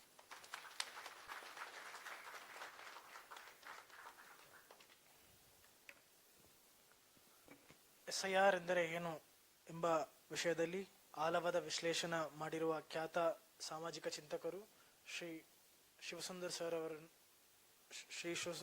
ಸರ್ ಅವರಿಗೆ ಧನ್ಯವಾದಗಳು. ಈಗ SIR ನಿಂದ ದೇಶಕ್ಕಿರುವ ಅಪಾಯವೇನು ವಿಷಯದ ಮೇಲೆ ಪ್ರಸಿದ್ಧ ಆರ್ಥಿಕ ಹಾಗೂ ರಾಜಕೀಯ ವಿಶ್ಲೇಷಕರು ಶ್ರೀ ಪರಕಲ ಪ್ರಭಾಕರ್ ನಮ್ಮನ್ನು ಉದ್ದೇಶಿಸಿ ಮಾತನಾಡಲಿದ್ದಾರೆ.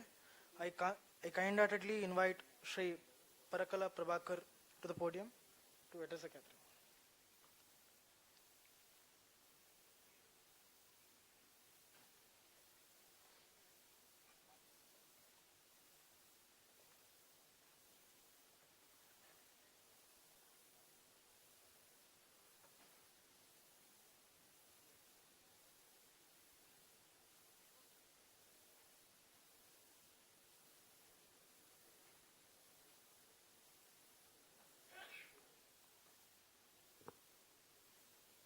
Shri Shivasundar,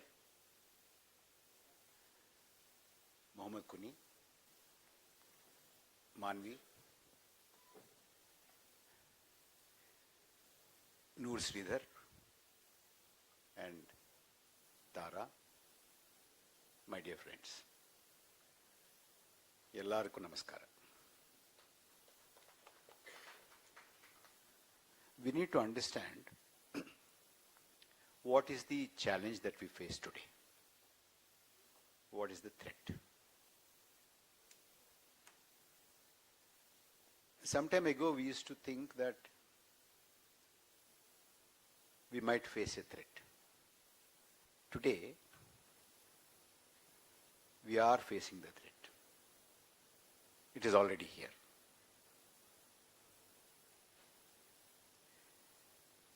There are two types of threats. One is the challenge that we have to understand from within the civil society. That threat, that challenge is our indifference. We don't seem to be bothered. Before this meeting, I was having a cup of tea, and this friend of mine, please stand up. Yeah. He asked me an interesting question.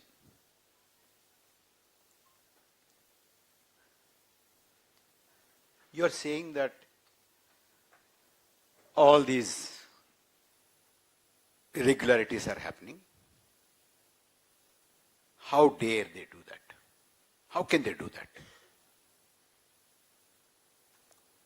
They are able to do all these irregularities brazenly, openly, because they have understood that we won't bother. That is the first threat. Why do they think that we don't bother? They think that we don't bother because when, I'll tell you some recent incidents. I'm not going into history. When in an open court, somebody throws a chappal at the Chief Justice of India. So tell me, how many of us have gone onto the road? How many? 100? 200? Out of 140 crores. How many? So when the Chief Justice was thrown a chappal at him, we are busy. What is the signal that we are sending? When Manipur is burning for the last more than 2 years, is Manipur part of India? It is still? Sure? No. Is it? We don't bother.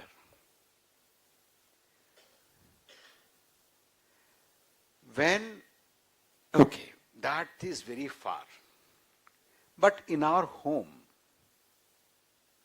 when our youngsters are unemployed, we are not bothered.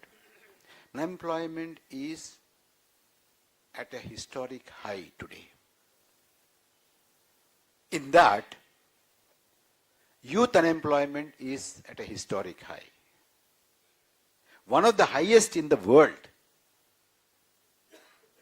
In that, educated youth unemployment is at a historic high. And educated youth unemployment is at a high, one of the highest in the world. Then, household debt is at a historic high.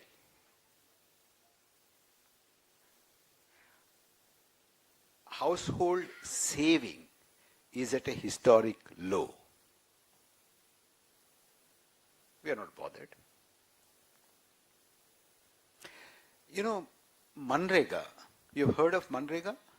Manrega is the Rural Employment Guarantee Act with minimum wage, and it is a demand-driven program.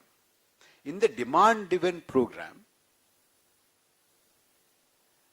they make some allocation for a year, and whenever that fund is over, they add some more fund. It has never happened, but this time, last year it happened, that the entire sum allocated for one full year was exhausted in 6 months. Which means there is a huge amount of rural distress. We are not bothered. What signal does, I don't want to go into many more details, but these are enough. What kind of a message does somebody who is ruling this country get from this kind of indifference? We can do anything, isn't it? I'm answering your question. We can do anything. These people are not bothered. They don't react. They don't question us. This is one.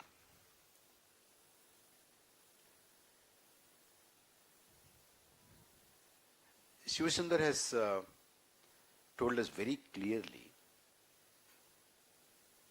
He's given the history of our republic. I'll just take up 2 things out of it.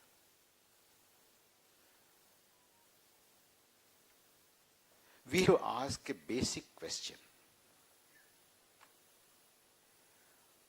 What is that which qualifies you and me to be a part of this political community? What is it? Is it my property? No. Is it my education? No. Is it my caste? No. Is it my gender? No. Is it my religion? No. What? Is it my language? No. Is it my region? No. What is it? Whose country is this? Does it belong to people who speak a language? Does it belong to men? Does it belong only to women? Does it belong only to people who live in a particular state? Or in a particular direction, east, west, north, south? No. Does it belong to people who pray to a particular god? Or a set of gods? No. It has nothing to do with your religion, caste, gender, region, language. It has only one criterion: whether you are in India or not, isn't it? On that basis, everybody was given a right to vote.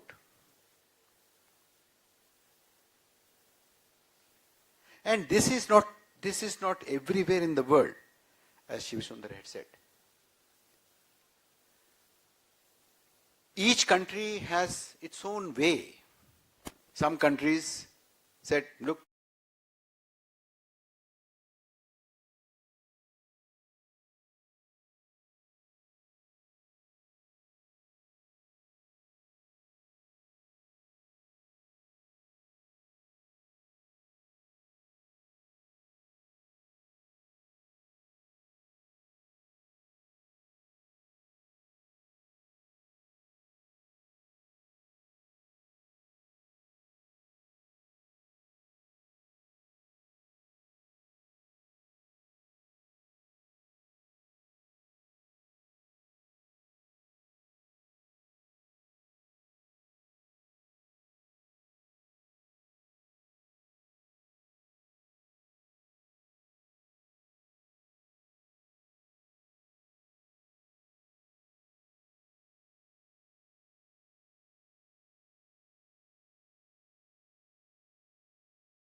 nowadays it's difficult to kill people because there'll be bloodshed, there'll be a lot of attention.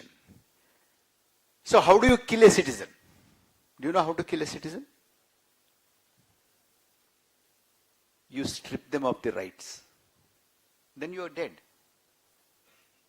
So today we have a genocide happening in this country in the name of SIR, which is a bloodless genocide. You don't see any blood on the carpet. But there are 42 lakh people killed as citizens of this country. They are no more citizens because they don't have a right to vote. When you don't have a right to vote, you're done.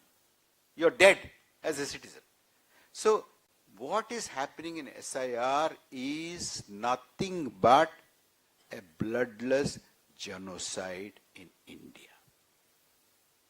Now we have reached a stage because of SIR in our democratic life. Democracy, normally what happens? People elect the government. People choose the government, isn't it? That is normal democracy. Now we have an interesting democracy where the government is choosing the voters. Government is choosing the people. Oh, yeah, you can be a voter.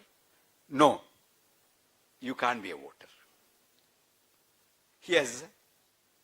You see, our Prime Minister told in so many meetings that I can find out these Guspetias by the face, the dress, and all that. Can you find out? He's given us a clue. So on the basis, yes, you can do it. No, you have nothing to do with it. No, not you. So out of the entire population, those people who are more likely to vote for us to be in the list, those people who are not likely to vote for us are out of the list. Now, what is interesting, many people are very depressed and they don't know what has happened in Bihar, how is it possible. In fact, he was also saying, how is it possible that people are endorsing this? What I am saying is that you see, when the government has chosen who are the voters, who should be the voters, on the basis of whether they are likely to vote for me or not, isn't it? And then the opposition could win some seats. Isn't it great? It is great.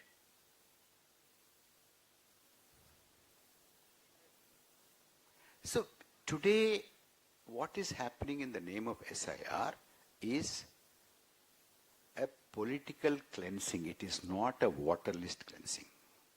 It is a genocide. Democracies die today in 2024-25 in this part of our century, the 21st century, not like before. Suddenly, Army General announces on the radio that, we are clamping martial law, no democracy, Parliament is dissolved, government is dissolved, President, Prime Minister, everybody is arrested. No, that's gone. Today, slowly, by taking away your rights, by introducing SIR, by introducing duplicate votes, by hiking the vote, suddenly you have 60% at preliminary figures, 67% late night. Just before counting, you have 70% vote. Where are these things coming from? There's a fraud there. So these are the things that is happening in this democracy. They are able to do this because we are not resisting it. So we have to say no to SIR and say that we are going to stick to the values of our constitution. Don't meddle with them. Being a grey electoral democracy, it moved to grey electoral autocracy, and now for the last 4 months we have been classified as confirmed electoral autocracy. It is the same type of system that Russia is classified into. Remember this. And while I'm saying this, I'll just share a number with you. In Russia, Putin comes with 95% of votes. We have read this many times, right? Whenever there is election. In India, in the last 2 elections, in Maharashtra and Bihar, BJP's strike rate has been 90. Do you see the similarity? That's where we are. Okay, so I would like to cover,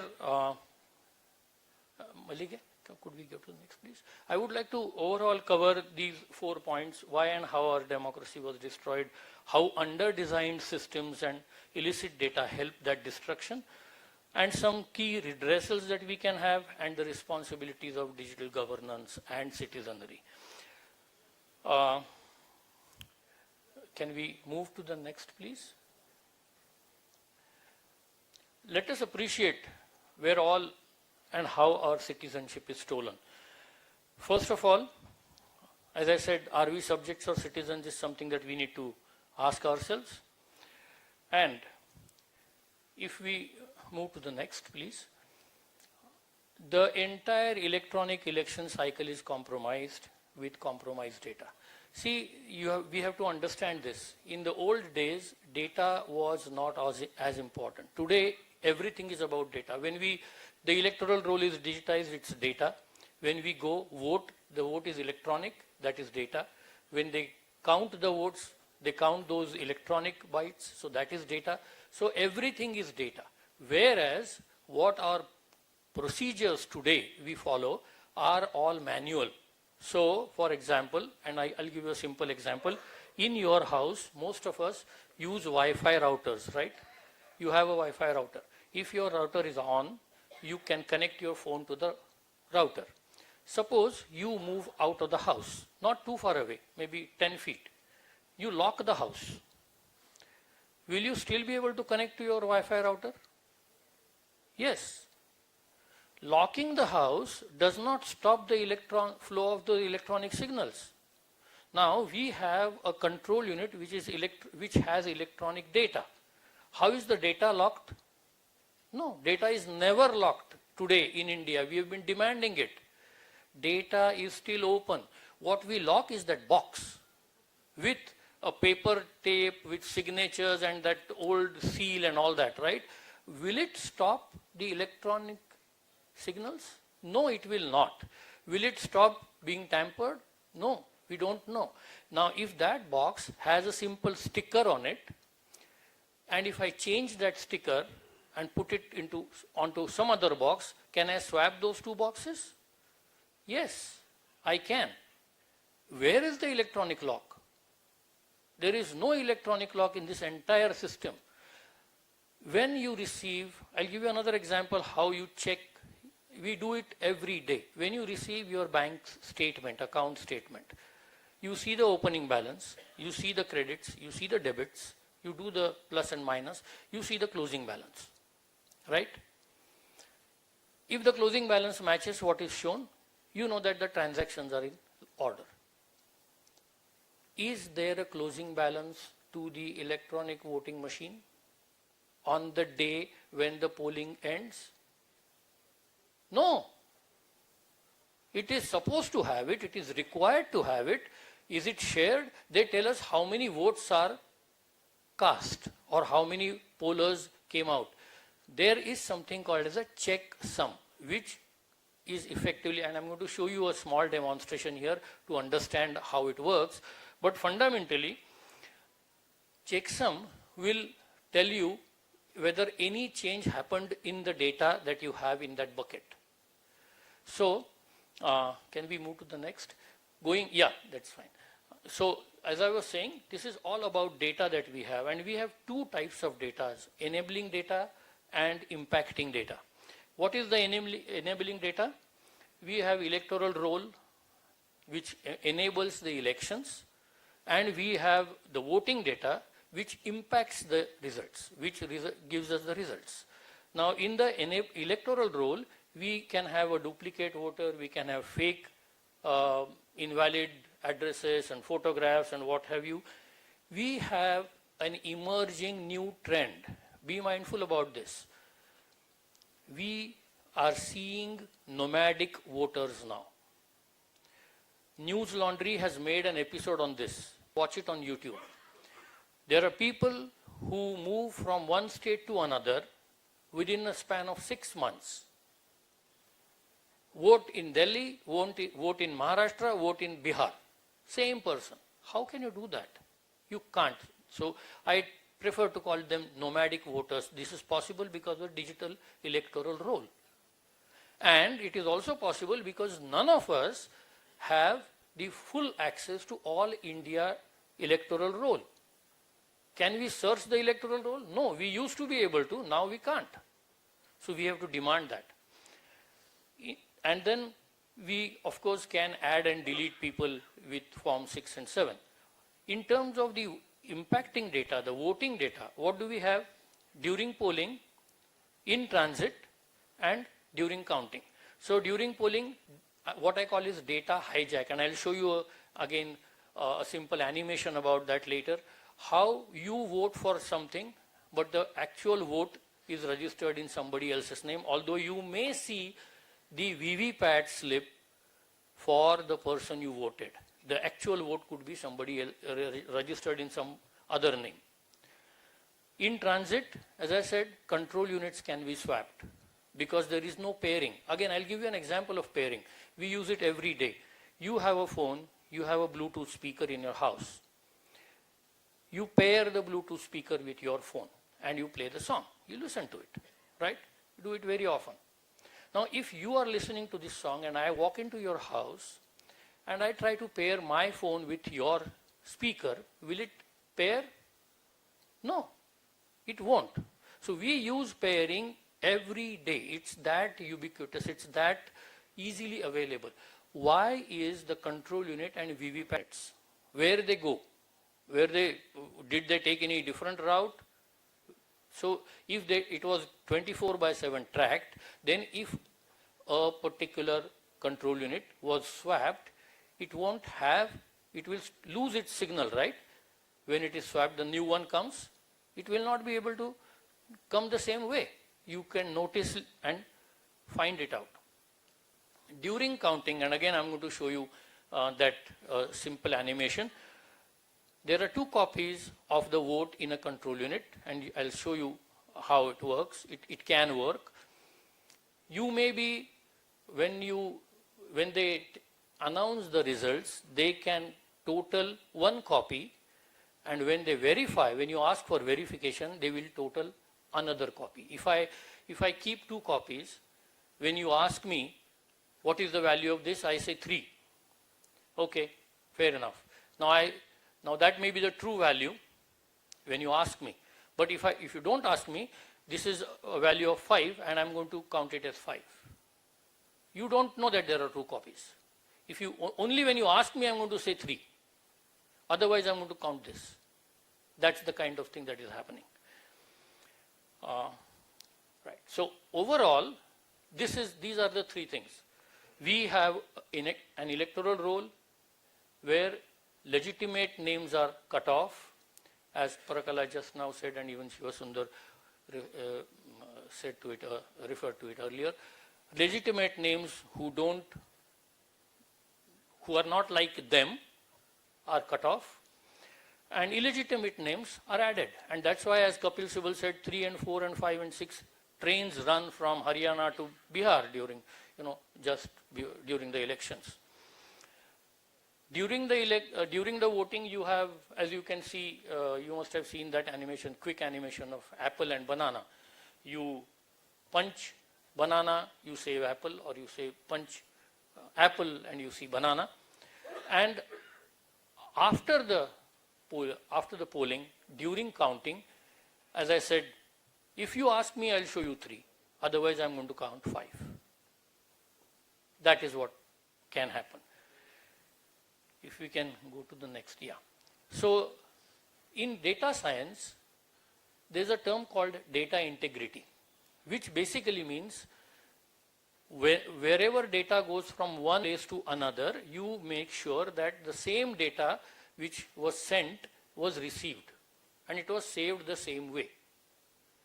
That is what, in simple terms, data integrity means. In our election system, we have 3 units: control unit, ballot unit, and VVPAT. When we press on one button in ballot unit, the signal goes to control unit. So that is one flow of data. Control unit to VVPAT is another flow, and VVPAT back to control unit is a third flow. What they should have done is take checksums of all this and make sure that they can demonstrate the data is unchanged.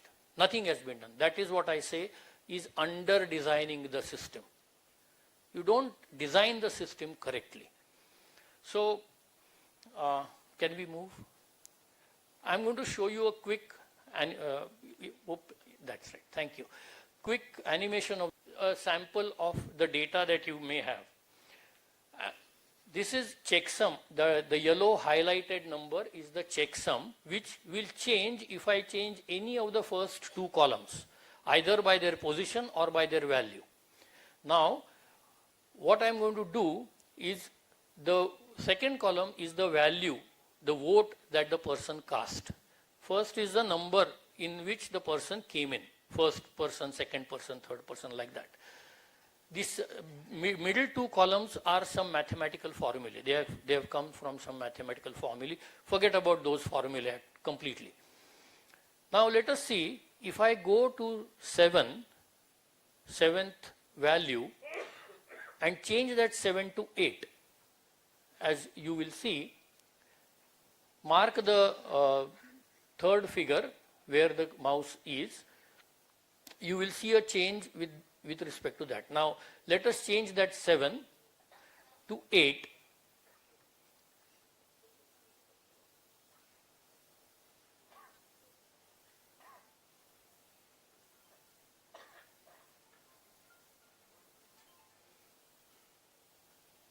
So the seventh candidate and eighth candidate. 7 means a vote for seventh candidate. 8 means a vote for eighth candidate. See, I just changed the 7 to 8 and that number changed. Did you see the change happen? Now we will change that 8 to 7. So effectively the number of votes that 7 got and number of votes that 8 got remain the same. But their order has changed, and even then you will see that the checksum changes. So, and this is not something new. This has been a world practice for last over 40 years. Every good programmer knows about this. This is not something that I have invented. No. This exists. But we don't use it. We don't use it because then any change would be caught. You see, you just saw that, right? 7 to 8, 8 to 7. That's it. Total number of votes to 7, total number of votes to 8 remained the same, but the control total or the checksum changed. Can we go to the next slide? Yeah. So this is the signal flow diagram as per the Election Commission of India. I'm not going to go into the details of it. We'll see the effect of that. Can we go to the next? Okay. We'll go to the next first and then come back here. Yeah. Now look at this. This is how the process happens. The voter comes in, presses Apple, it goes to control unit.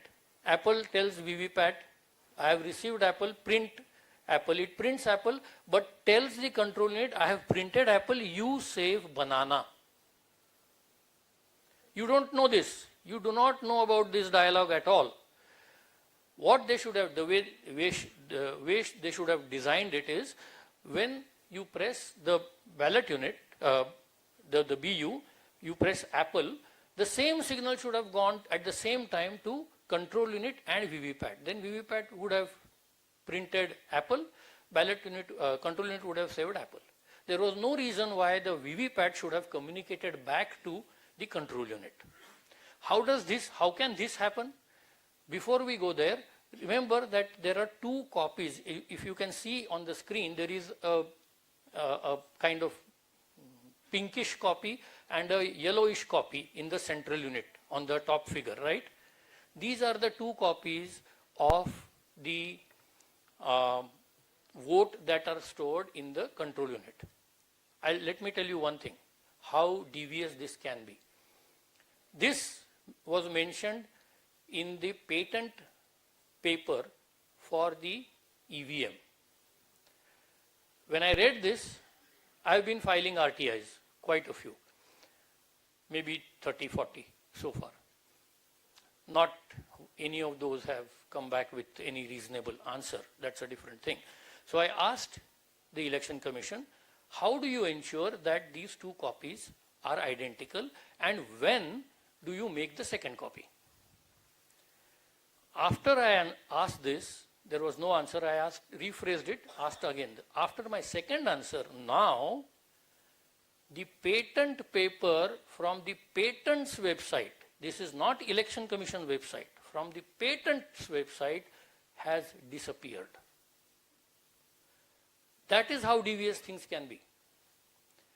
You go to patent's file, website, you should be able to find even a 100-year-old patent. You are expected to find it. Now it is no more there. That patent for M1 is not available. So, coming back to this, these are the two copies that I was mentioning to. Now let us come back to the earlier slide. See, there is another unit you might have heard about, the symbol loading unit. People keep on talking about it. The SLU, the symbol loading unit, which connects, which feeds the data 10 days before the election to the VVPAT. When we talk about generally EVMs, we have to also appreciate that EVMs before 2013 and after 2013 are two completely different machines. Before 2013, when there was no VVPAT, the EVMs were not aware of the location and the number candidates and whatever. So they were location agnostic, as we call it. It didn't matter whether the same EVM was in Tirupur or the same EVM was in New Delhi or somewhere in Kashmir or Gujarat or Maharashtra. Didn't really matter, or Karnataka. It would work the same way because it only stored the number associated with a button. It didn't print any symbol for you to see. So it did not need to know what the symbol was. With VVPAT, 10 days before the election, it becomes aware of which candidate is at which position. And VVPAT is the most powerful of all the three. So now this SLU, symbol loading unit, we are told, and again after repeated demands also, they haven't shown us the SLU. In fact, when they say that we had asked people to test EVMs, it's a false statement. They did not allow non-party people to examine. Even I have asked. They said, you are not from a party. I said, I don't want to be from a party. I am an independent Indian citizen. And I would do it, whatever I want to do, I will do in front of your eyes. But no. And you, even for the party people, EVMs could not be touched. You could only see them. How do you test something? If you go to buy a car, do you test the car by seeing it or by driving it? Right? Test drive. So why EVMs are not allowed to be tested? No, they have never been allowed to be tested. So that statement is again a false statement. Coming back to SLU, we are told that normally only these first two figures is what is fed. But there is a good chance that the files like date, time, number and N could be there on the SLU, which we don't know. And I'll tell you the importance of this file and these files and the risk, the tremendous risk that it has. In fact, I do believe that a lot of it is actually what we are seeing. So if these files exist, then the program is written already. You don't, again, be aware, you don't have to modify the program. People say, how can a program be modified? Even Election Commission says, no, it is once read. Yes. We are not saying you modify the program. No, not at all. You write the program in the first place in such a way that data will change the behavior of the program. I'll give you another example from your daily life. Most cars today have lights that come on automatically when it is dark, right? The program is already written in the car that if the light around you falls below certain level, headlights should come up. If that light goes above that value, the headlights should turn off. This program is already written. You don't change the program. The data, that is the light around you, is what drives the behavior of the program. You get my point? So you don't have to change the program. The program is already written. It depends on what data you give. Now, if there is a date and a time, and the program is written in such a way that only when on that particular date, after that time, so on 20/11/2024, after 11:59, the program will start behaving differently. And what will be that different behavior? It will start diverting every third vote, 3 number there, to the first candidate, 1 number there. Now, see, this SLU data is uploaded from a single room or single office, which is with the Election Commission. It is downloaded by engineers all over India, and it is fed to VVPAT. So all that modification can happen in one room for all the constituencies at one time. The engineers would not also know, because they don't know what is there in the, they just download, they connect the SLU, upload the data, and off they go. If you tested this EVM before 20/11/2024 or after that date, it will behave normally. Only on 20/11/24, after 12 o'clock, noon, it will misbehave till end of the day, end of that date. Even if you tested it at 11:30 on 20/11/24, you will not notice anything unusual. That is how data can change everything. And for that, you don't have to change the program. This, unfortunately, what happened was, because vote chori campaign was run with such fanfare, people took their eyes off this. People thought, oh, no, EVM was all not true really. EVMs are good. All that is happening is only vote chori here. No, there is a vote hijack. You vote for apple and it goes to banana, it's hijacked in between. You don't even know. Besides, what you see is the paper slip. The paper slip is showing you apple. But did you see banana inside? No. What is being counted? Is the paper slip being counted? No. It is the banana that is being counted. And when they want to show, give the results, they will count bananas. If you ask for verification, they will count apples. They have both. How do you know? You will never know. This kind of thing is happening. Both these are happening. And that's why I said all the three. We have to be aware of all the three. On one side, you have electoral roll, which is being fudged and manipulated. On the other side, you have this vote casting that is being manipulated. On the third side, you have these control units that can be swapped. Because the control units talk to each other as long as they are within that pool, whatever those 10 lakhs that they have, anyone can talk with anybody. So, I replace one and all of them look alike, right? How would you know? It's only the number, the tag that is attached, which can be changed. And this is happening. I can't tell you how depressing or how devious it is, but it is. So, can we go to and then we skip this? Yeah.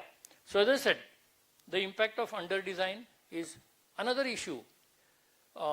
Anyone from here who is done accounting, auditing, accounting, or even at home, when you tally something, you tally either with the totals and the process, as I said, or you have another reference to check it with, right?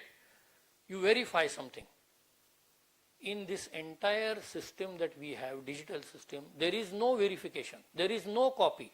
We saw Madhya Pradesh after elections, all the EVMs caught fire and they were gutted. There is no copy left anywhere to know what really happened. Now, see, if you were transacting with a bank and one day bank comes back to you and says, oh, you know what, our server caught fire. Now we don't know how much money you have. Will you work with such a bank? No. You would expect them to have a backup. Okay, your server caught fire, I have nothing to do with it. You have a backup, you restore my account details, right? It's basic expectation, isn't it? You won't work with such a bank. Why do we work with such election commission? Why? So, we'll go to the next slide, please. Again, I'll visit this. Again, we have voter list, we have voting using EVM, and we have vote counting using EVM. I have already talked about the problems. There are simple solutions. For voter list, we can use Aadhaar biometrics, and I'm going to come to that database sometime. What we can do is, it doesn't have to be connected to the EVM system. It can be an independent computer sitting at the doors of the polling booth. Person who walks in, his biometrics are taken. The computer is connected to the Aadhaar system. It checks for the person's, his or her name and residence. And if that address is within that polling booth area, then the person is allowed in. If not, the person goes out. This way, it's a very simple way of eliminating fake voters. I do not know why it is not done. Government already has approved iris, even iris recognition systems. You can find those on our website. You can even buy one for as 100 rupees. You can see it for yourself. But these are not implemented by government itself. As far as the voting using EVM is concerned, we have to, as I said, I showed a progressive checksum in the demo. That has to be implemented, and instead of Form 17C, which is outdated, give that final checksum to every representative of the candidates, so that they carry that slip or that printout. On the counting day, before the counting begins, the checksum is again calculated, printed or shown on the screen, and everybody tallies it. So, doubt. There is no question of any data fudging. And again, counting using EVM, you show the checksum and also pair the VVPAT and control unit if you want. Can we move to the next, please? Now, these are the three data stores that I talked about: the census data, electoral data, and Aadhaar data. There are, of course, as I said, all the other databases like the ration card and your driving license and all, but these three are important. Imagine, we believe that all these three databases don't talk to each other. They maintain a sanctity. But if from the census data, two things, caste and religion, are taken out and put into the electoral roll database. Now, you can easily add to the granularity of a lane, segregate people by their caste or by their religion or what have you. I mean, census has so much of data. It depends on what you take. And that's just by a click. It doesn't take time now. Digitally, it's on the computer. It gives you a list. You can include, exclude as many people as you like. That is the risk. That's a huge risk. Just a thought. All of you will remember we saw and we read about Tata Group having board fights. I mean, they had some problems in their board, right? It was a corporate fight. We have a full-fledged Ministry of Corporate Affairs. Where did the Tata board go? They went to the Home Minister, not to the Minister of Corporate Affairs. Why? It's a legitimate question, right? When you have another ministry which is supposed to deal with only corporate affairs, why do you go to Home Ministry? Look at the entire electoral system. The two companies that manufacture EVMs, the Bharat Electronics and the Electronics Corporation of India, they have 4 members each of BJP on their director board, both of these companies. The Election Commission less said the better. The Supreme Court, they are in the back pocket, they sit on them whenever they want. The only thing that is not under their direct control is the electoral roll, because electoral roll is its administration and management is done by Tata Consulting, TCS, Tata Consultancy. Now, if you can connect the dots, I don't have to say the rest, right? So that is the huge risk that we run with our digital citizenry. The very fact, let me divert a little, the very fact that even after SIR in Bihar, they had to add 3 lakh voters, tells you that the SIR failed. Their claim was, we will get a pure voter list. The expectation would be, not a single voter would be added after the SIR was over.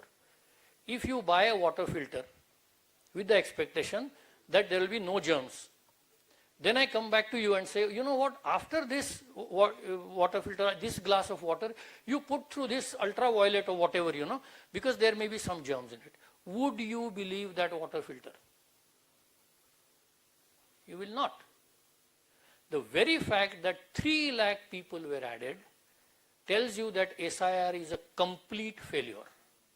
Complete. Even if it was 1, I would have said the same thing. But with 3 lakhs, it's a huge number. Okay. And to end, why did we get there and how did we get there? To the place where we are a confirmed electoral autocracy today. We are no more classified as democracy. We have 4 major components to blame: politicians, bureaucrats, judiciary, and we the people. Prakala has already talked about we the people being happy with whatever is happening. But the politicians, they make unethical laws. For example, the current election commission, the law they made in 2023, that election commissioner cannot be charged with anything till death, which basically fundamentally means that that post is above the law, which is against the fundamental democratic principles. Nobody is above the law is the first principle. Now you've created a person who is above the law, so he or she can do whatever with a complete impunity. Coercive, criminally acting government working against the people. This can be said about any government. We have tolerated all. We should not be tolerating those. Absence of strong people-centric, active and capable opposition. We've seen this for the last decade. Opposition is not able to up the game and take it up to the government so that they change their course. But politicians are not the only responsible people. The bureaucrats are, because they do not consider themselves accountable, responsible to the people. They are completely corrupt. We see this every day. I don't have to talk about it. I'm just bringing it up. Judiciary, less said the better. Look at our few topmost positions in the judiciary for the past few days.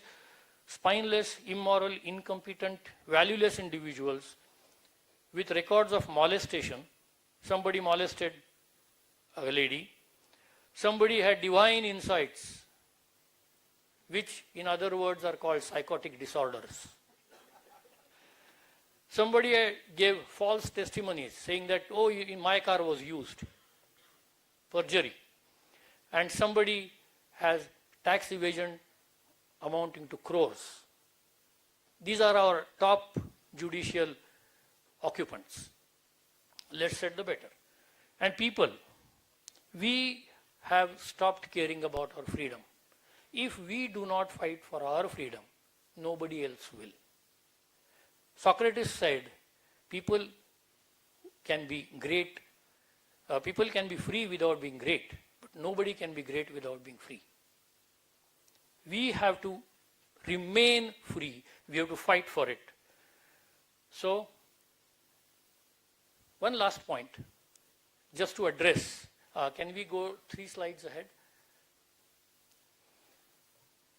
Data storage cost. We are told that they are deleting data after 45 days. I just make quick calculations, and to highlight,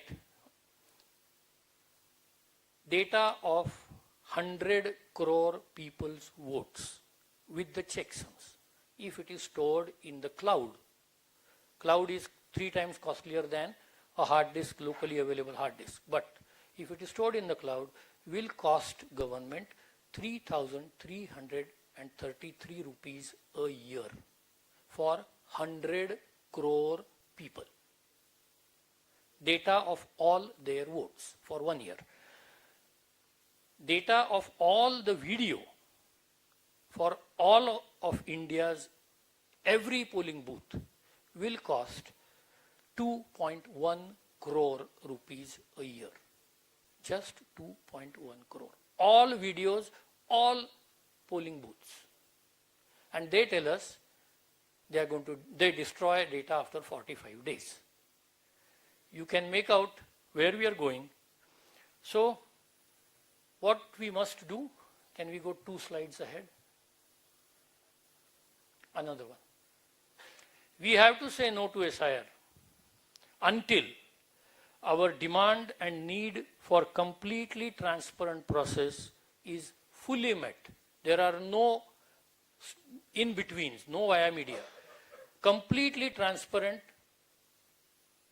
and responsible process, which means any Indian should be able to search the entire Indian electoral roll. And I'll tell you the reason of it. The law says that if somebody has a duplicate epic card, that somebody is criminal. He can be, charged with criminal intent. How is that somebody criminal? If that somebody doesn't have the agency, doesn't have the machinery to print the voter card is being, that responsibility and authority lies only with the Election Commission. And the Election Commission is not responsible, but the individual citizen is responsible. And I can't even find out whether my name appears somewhere else, maybe in Bihar or maybe in Delhi or Gujarat, or because you don't give me searchable electoral roll, right? So we start from there, and we demand that SIR will be allowed only after fully transparent protocols are implemented with enough time.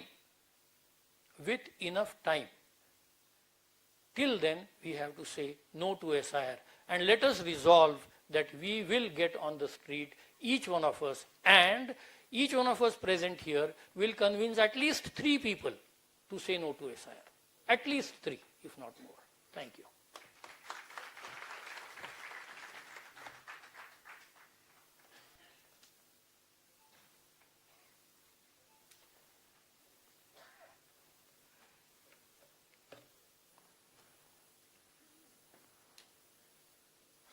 SIR-ನಲ್ಲಿ ತಂತ್ರಜ್ಞಾನದ ದುರ್ಬಳಕೆ ಹೇಗೆ ಎಂಬ ವಿಷಯದಲ್ಲಿ ಆಳವಾದ ವಿಶ್ಲೇಷಣೆ ಮಾಡಿರುವ ತಾಂತ್ರಿಕ ಸುರಕ್ಷಣಾ ತಜ್ಞರು ಆಗಿರುವ ಶ್ರೀ ಮಾಧವ ದೇಶಪಾಂಡೆ ಅವರಿಗೆ ಧನ್ಯವಾದಗಳು. ಈಗ SIR ಅನ್ನು ಪ್ರತಿರೋಧಿಸುವ ಮಾರ್ಗವೇನು ಎಂಬ ವಿಷಯದ ಬಗ್ಗೆ ತಮ್ಮ ಅಭಿಪ್ರಾಯಗಳನ್ನು ಮಂಡಿಸಲಿದ್ದಾರೆ.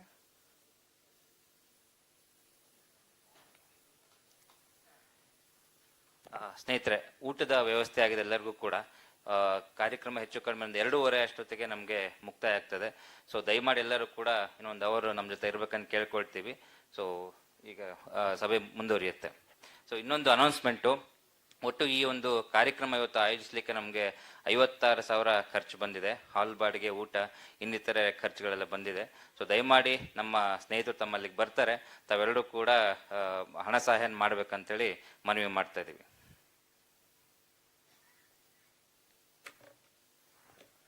ಆಗಲೇ ಮೊದಲನೇದಾಗಿ ನಾನು ಜನಾಬ್ ಮೊಹಮ್ಮದ್ ಕುನಿ, ರಾಜ್ಯ ಕಾರ್ಯದರ್ಶಿಗಳು ಜಮಾತೆ ಇಸ್ಲಾಮಿ ಇನ್ ಕರ್ನಾಟಕ, ಅವರು ಮಂಡಿಸಲಿದ್ದಾರೆ.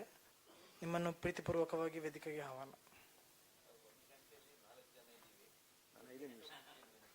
ನಾನು 5 ನಿಮಿಷ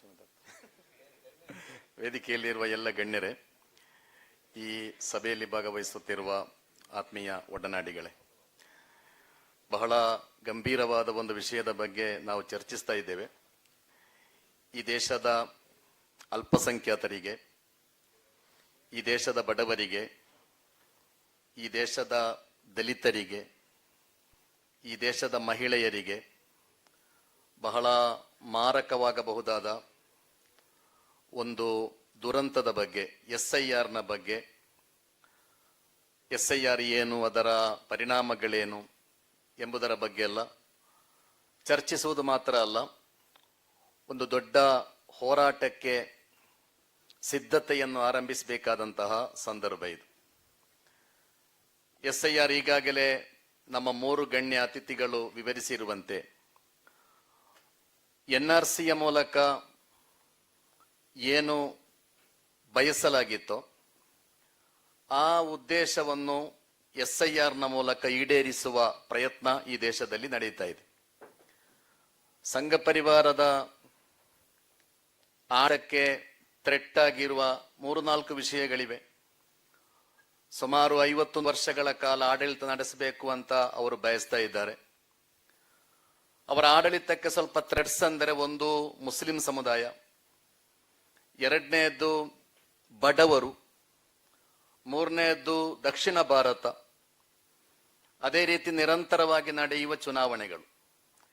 ಇದೆಲ್ಲವನ್ನು ನಿವಾರಿಸಿ ದಕ್ಷಿಣ ಭಾರತವನ್ನು ಡಿಲಿಮಿಟೇಷನ್ನ ಮೂಲಕ ನಿಯಂತ್ರಿಸುವುದು, ಅದೇ ರೀತಿ ಮುಸ್ಲಿಮರು ಮತ್ತು ಬಡವರನ್ನು NRC ಮೂಲಕ, SIRನ ಮೂಲಕ, ಮತ್ತು ನಿರಂತರವಾಗಿ ಬರುವ ಚುನಾವಣೆಗಳನ್ನು 1 ನೇಷನ್ 1 ಇಲೆಕ್ಷನ್ ಮೂಲಕ, ಹೀಗೆ ಎಲ್ಲ ಅಡೆತಡೆಗಳನ್ನು ನಿವಾರಿಸಿ ಬಹಳ ಸುದೀರ್ಘ ಕಾಲದವರೆಗೆ ಈ ದೇಶವನ್ನು ಆಳುವ ಒಂದು ದೊಡ್ಡ ಷಡ್ಯಂತ್ರವನ್ನು ಫ್ಯಾಸಿಸ್ಟ್ಗಳು ರೂಪಿಸ್ತಾ ಇದ್ದಾರೆ.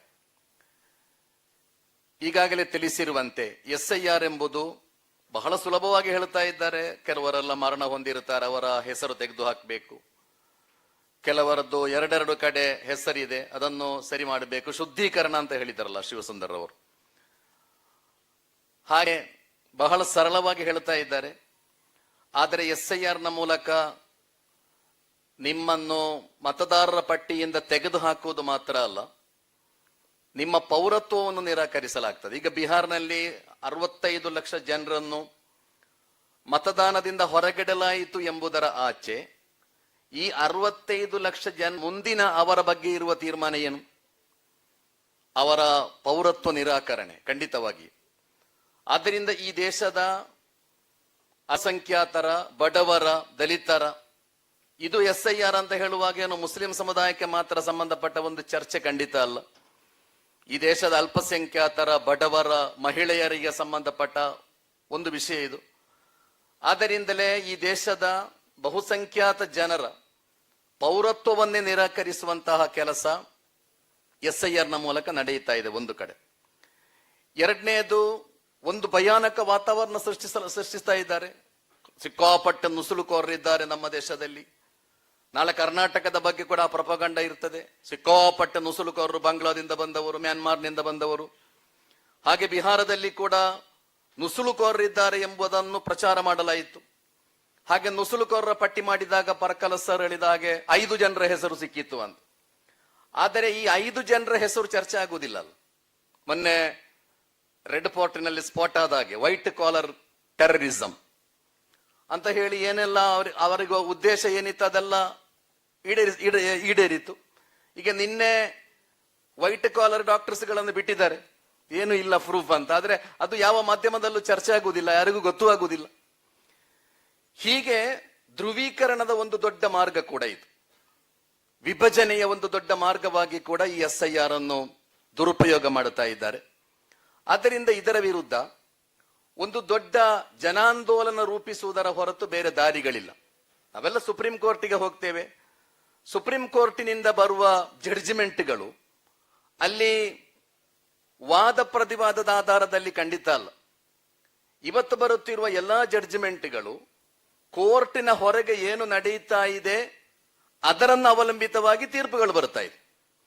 ಕೋರ್ಟಿನ ಹೊರಗೆ, ಸುಪ್ರೀಂ ಕೋರ್ಟಿನ ಹೊರಗೆ ದೊಡ್ಡ ಜನಾಂದೋಲನ ನಡೆಯುತ್ತಾ ಇದೆ, ದೊಡ್ಡ ಪ್ರತಿಭಟನೆಗಳು ನಡೆಯುತ್ತಾ ಇದೆ ಎಂದಾದರೆ ಅದಕ್ಕೆ ಅನುಗುಣವಾಗಿ ಇವತ್ತು ತೀರ್ಪುಗಳು ಬರ್ತಾ ಇದೆ. ಅಲ್ಲದೆ ಎಷ್ಟು ದೊಡ್ಡ ಲಾಯರ್, ಎಷ್ಟು ದೊಡ್ಡ ಸಂವಿಧಾನ ತಜ್ಞ ವಾದ ಮಾಡಿ ಕಾನೂನು ತೀರ್ಪು ಅವರ ಪರವಾಗಿ ಬರುವಂತಹ ಒಂದು ವ್ಯವಸ್ಥೆ ಇವತ್ತು ಈ ದೇಶದಲ್ಲಿ ಖಂಡಿತ ಇಲ್ಲ. ಆದ್ದರಿಂದಲೇ ದೊಡ್ಡ ಜನಾಂದೋಲನ ನಡೆಯುವುದಾದರೆ ಸುಪ್ರೀಂ ಕೋರ್ಟ್ ಕೂಡ ನಿಮ್ಮ ಮಾತುಗಳನ್ನು ಆಲಿಸುವ ಸಾಧ್ಯತೆಗಳಿವೆ. ಈ ನಿಟ್ಟಿನಲ್ಲಿ ಒಂದು ದೊಡ್ಡ ಹೋರಾಟ, ಇದನ್ನು ಜನರಿಗೆ ಅರ್ಥ ಮಾಡಿಕೊಡುವುದು, ಜನರ ಜೊತೆ ಇದರ ಬಗ್ಗೆ ಮಾತಾಡುವುದು, ಜನರಿಗೆ ಇದರ ಅಪಾಯಗಳ ಬಗ್ಗೆ ಎಚ್ಚರಿಕೆಯನ್ನು ಕೊಡುವುದು ಮತ್ತು ದೀರ್ಘಕಾಲೀನವಾದಂತಹ ಪರಿಣಾಮಗಳೇನು ಎಂಬುದನ್ನು ಅತ್ಯಂತ ಸರಳವಾಗಿ ಜನರಿಗೆ ಹೇಳಿಕೊಡುವುದು, ಹಾಗೆ ಒಂದು ದೊಡ್ಡ ಜನಾಂದೋಲನ ರೂಪಿಸುವ ಮೂಲಕ ಮಾತ್ರ ಈ ಅಪಾಯವನ್ನು ನಮಗೆ ಎದುರಿಸಲಿಕ್ಕೆ ಸಾಧ್ಯ. ಮತ್ತು ನಾವೆಲ್ಲ ಆತ್ಮವಿಶ್ವಾಸ ಕಳ್ಕೊಳ್ಬೇಕಾದ ಒಂದು ಜಗತ್ತಲ್ಲ ಇವತ್ತು. ನಿಮಗೆಲ್ಲ ಗೊತ್ತಿದೆ, ನ್ಯೂಯಾರ್ಕ್ನಲ್ಲಿ ಜಗತ್ತಿನ ಅತ್ಯಂತ ದೊಡ್ಡ ಕಾರ್ಪೊರೇಟ್ ಶಕ್ತಿಗಳ ಕೇಂದ್ರದಲ್ಲಿ ಮತ್ತು ಜಗತ್ತಿನಲ್ಲಿ ಅತಿ ಹೆಚ್ಚು ಇಸ್ಲಾಮೋಫೋಬಿಯಾ ಇರುವ ಒಂದು ಸಿಟಿಯಲ್ಲಿ ನಾನೊಬ್ಬ ಮುಸ್ಲಿಂ ಅಂತ ಬಹಳ ಧೈರ್ಯದಿಂದ ತನ್ನ ಐಡೆಂಟಿಟಿಯನ್ನು ಹೇಳಿಕೊಂಡು ಒಬ್ಬ ವ್ಯಕ್ತಿ ಜಹರಾನ್ ಮಮ್ದಾನಿ ಈ ವ್ಯವಸ್ಥೆಯ ವಿರುದ್ಧ ವಿಜಯ ಸಾಧಿಸುವುದಾದರೆ, ಗೆಲ್ಲುವುದಾದರೆ ಜನರು ಆ ರೀತಿ ಆಲೋಚಿಸ್ತಾ ಇದ್ದಾರೆ. ನೀವು ಜನರೊಂದಿಗೆ ಮಾತಾಡಿದ್ರೆ, ಅವರ ನಿಜವಾದ ಸಮಸ್ಯೆಗಳನ್ನು ಹೇಳಿದ್ರೆ, ಜನರಿಗೆ ಇದನ್ನೆಲ್ಲ ಅರ್ಥ ಮಾಡಿಸಿಕೊಡ್ಲಿಕ್ಕೆ ನಮಗೆ ಸಾಧ್ಯ ಆದರೆ ಅದು ಮಮ್ದಾನಿಗೆ ಮಾತ್ರ ಸೀಮಿತ ಆದದ್ದಲ್ಲ, ಎಲ್ಲಾ ಕಡೆ ಕೂಡ ಈ ಬದಲಾವಣೆಗಳು ಖಂಡಿತ ಆಗ್ತದೆ. ಆದರೆ ಅದಕ್ಕೆ ಬಹಳ ತ್ಯಾಗದ ಅಗತ್ಯ ಇದೆ, ಅದಕ್ಕೆ ಬಹಳ ಪರಿಶ್ರಮದ ಅಗತ್ಯ ಇದೆ, ಅದಕ್ಕೆ ಧಾರಾಳ ಕಲಿಬೇಕಾದ ಅಗತ್ಯ ಇದೆ. ಈ ಎಲ್ಲ ನಿಟ್ಟಿನಲ್ಲಿ ನಾವೆಲ್ಲ ಸೇರಿ ಬಹಳಷ್ಟು ಪ್ರಯತ್ನಗಳನ್ನು ಮಾಡುವುದಾದರೆ ಬೇರೆ ಬೇರೆ ರೀತಿಯಲ್ಲಿ ಇದನ್ನು ಜನರಿಗೆ ತಲುಪಿಸುವ, ತಿಳಿಸುವ, ಇದರ ಮಾರಕ ಪರಿಣಾಮಗಳನ್ನು ಎಚ್ಚರಿಸುವ ಒಟ್ಟು ಒಂದು ದೊಡ್ಡ ಜನಾಂದೋಲನವನ್ನು ರೂಪಿಸಲು ನಮಗೆ ಸಾಧ್ಯವಾದರೆ ಖಂಡಿತ. And we believed, and we will still continue to believe this, and that's why we are deeply disappointed, is that we said to them, considering even the perception of the power you have today, why are you compelled to go and participate in a process that you are protesting so violently against? Does it make any sense? Are you really, as the opposition, serious about the solution that you hold up?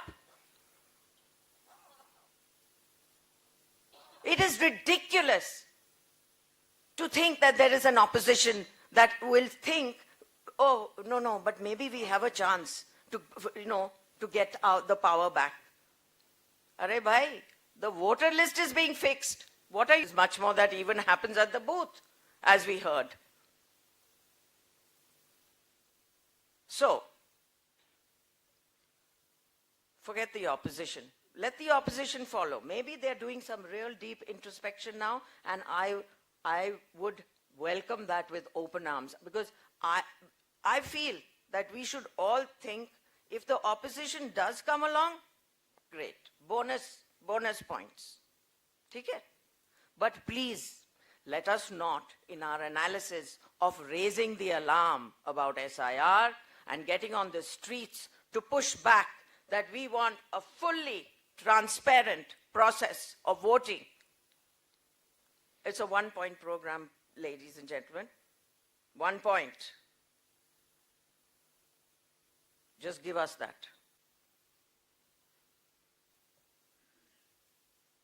And we have many more to come, but you can look back and you can look at many. The determination that we have to grow the muscle. You know, we have all these muscles. The muscle of determination. We will not step back till we get our transparent, fully transparent system back, and that it is not in the control of any company or government or anybody. It belongs to us. The Election Commission belongs to us. It serves us. These are the things that we are going to move forward with.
when we won because we got the secular vote in. Karnataka won. That is what created the wave in other states to say, if you can do it, we to do it. We can do it. Tell us how. So Karnataka has a responsibility to begin this work and begin at every corner with each of us taking it forward. And I look forward to seeing you on the street, walking side by side. Thank you very much. ಧನ್ಯವಾದಗಳು ತಾರಾ ಅವರೇ. ಈಗ ಶ್ರೀಮತಿ ಮಾನ್ವಿ ಅವರು ಮಾನವ ಹಕ್ಕುಗಳ ವಕೀಲರು PUCL ಇವರು ಮಂಡಿಸಲಿದ್ದಾರೆ. ನಿಮ್ಮನ್ನು ಪೂರ್ವಕವಾಗಿ ವೇದಿಕೆ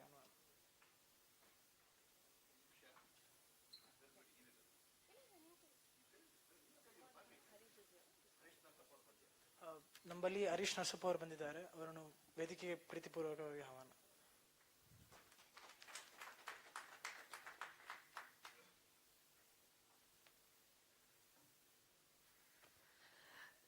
Ellargu namaskara, Jai Bhim. We've all heard a lot today. All been sitting here since 11:30. There are many things you've already heard, thought about, felt. I am going to do this thing very simply where I'll speak about 6 things in the next 10 minutes, hopefully. I want to start by talking about, we've generally said, okay, the worst and the most marginalized people will be affected. Yes? We all agree. Dalits will be affected, tribals will be affected, Muslims will be affected, Christians will be affected. I also want to talk about 2 other groups of people, and I want you to think about them with me. Now, all of you know this in your head, you have seen this, how women's expression of political agency is very limited in the country. Yes? We see that women tend to vote as their husbands. Their votes are often...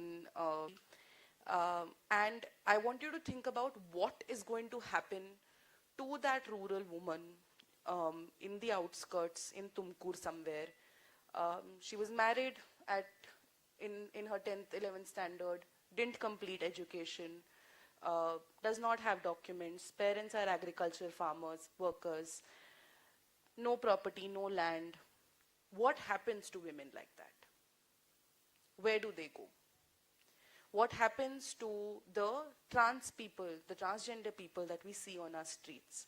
All of you on our junctions have noticed people continue the practice of Mangti, yes? Now, after 2014, you recognize trans people as equal citizens after the Nalsa judgment, the landmark Supreme Court judgment.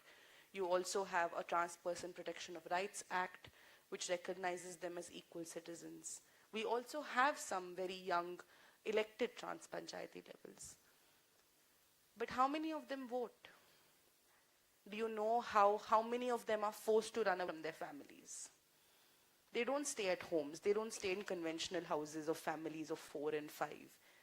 The community takes care of them. Their communities take care of them. And an exercise like this in a SIR, which is based on ancestry, which is based on community, which is based on where you have come from, the caste, community, class, religion that you have come from. What happens to those who have been oppressed by these structures themselves? In Bihar, the most excluded, the highest percentage of excluded were the women voters. We don't even have a metric or an understanding of where did the trans people figure and feature in all of this. We don't even know that, right? This is happening why? Because the MHA and the Home Minister himself has said, detect, delete and deport, right? And we've already spoken about the narrative of Ghusbetia and how that is a false narrative. I just want to layer that with one more thing.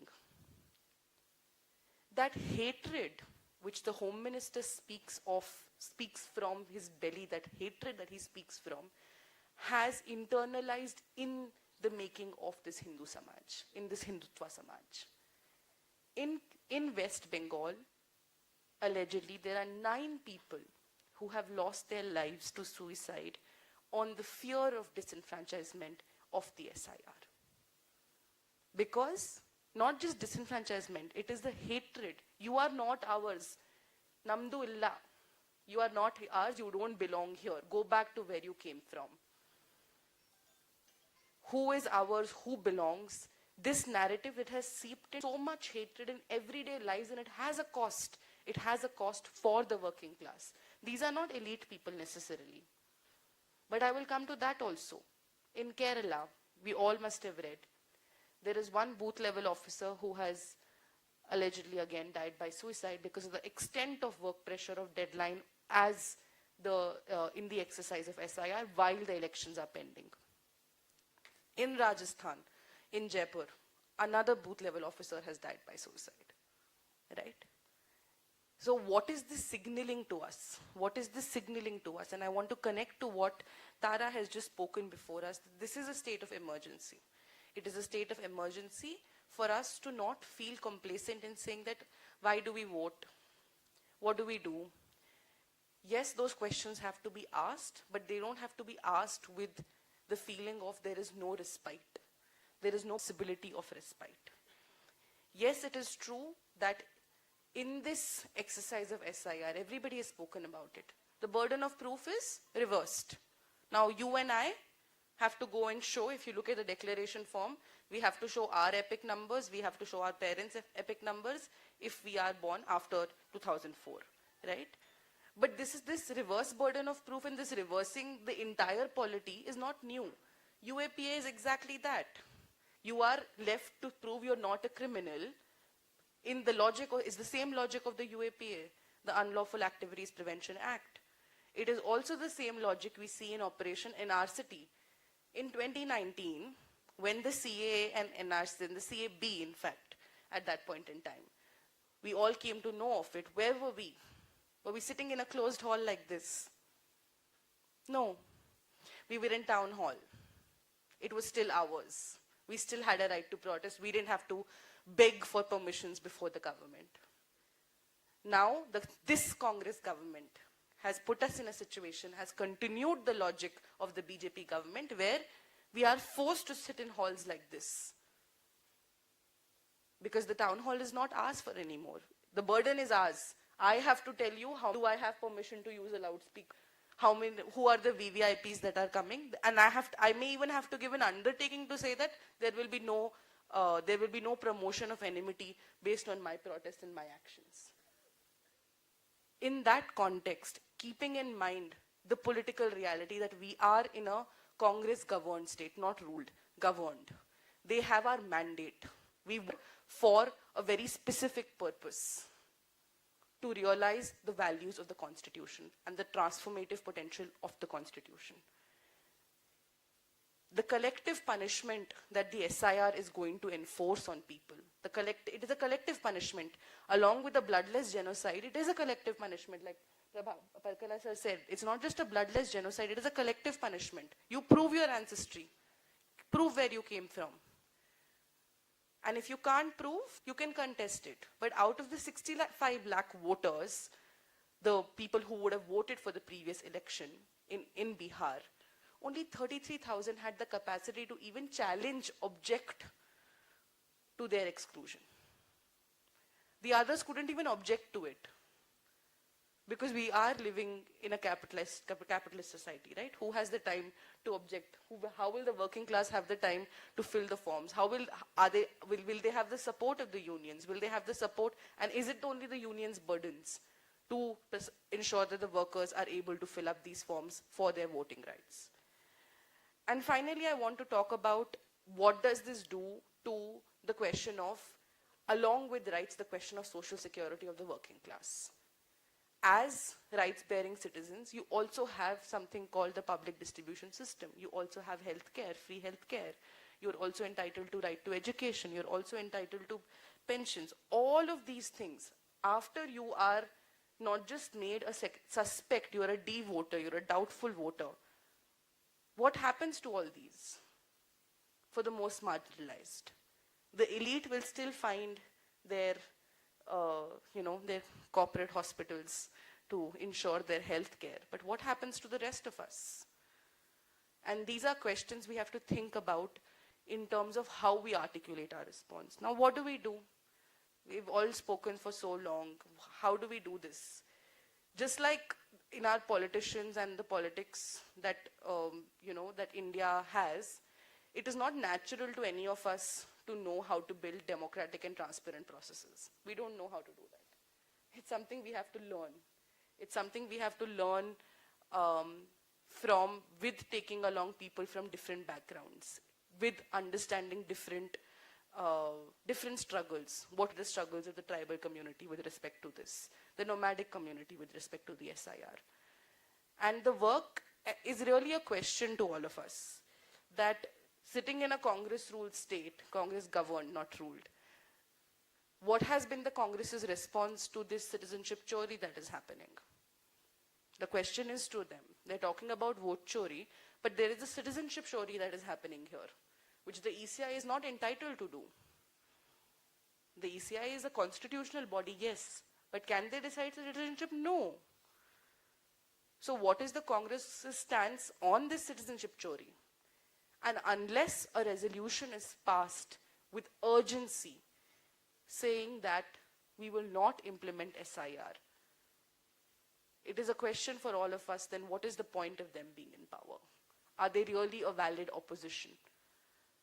And how much is it that we have to do as citizens, as people of this country, we the people, to be able to say that we have rights. You don't give us rights. We can assert those rights as it is. Question that in all the oppositions, in all the states where SIR has been notified now, people are being forced to cooperate and to ensure that they are in the electoral rolls. So the question is, how do we strategically respond? Do we put our energies to ensure people are there? Do we reject it? Do we politically reject it? Do we politically say we will not participate in elections like this? If all of us are there, then none of us, without all of us being there, we will not participate? Because these are the questions that people on the ground are asking. That, do you want us to participate if the election process is so compromised? Then how do we participate? How do we trust the results? Like you said, 90% strike rate. Then what are the realistic answers? And with these questions, and hoping that this meeting emerges in next steps, that just because we have been forced to be in a hall and not on the streets, we are not reduced in terms of our clarity and in terms of our political purpose. With that, I'll end. Thank you so much. ಧನ್ಯವಾದಗಳು ಮಾನ್ವಿ ಅವರೇ. ಈಗ ಹರೀಶ್ ನರಸಪ್ಪರವರು ಮುಖ್ಯಸ್ಥರು association for democratic rights ಇವರು ಮಂಡಿಸಲಿದ್ದಾರೆ. ನಿಮ್ಮನ್ನು ಪ್ರೀತಿಪೂರ್ವಕವಾಗಿ ವೇದಿಕೆಗೆ ಆಹ್ವಾನ sir.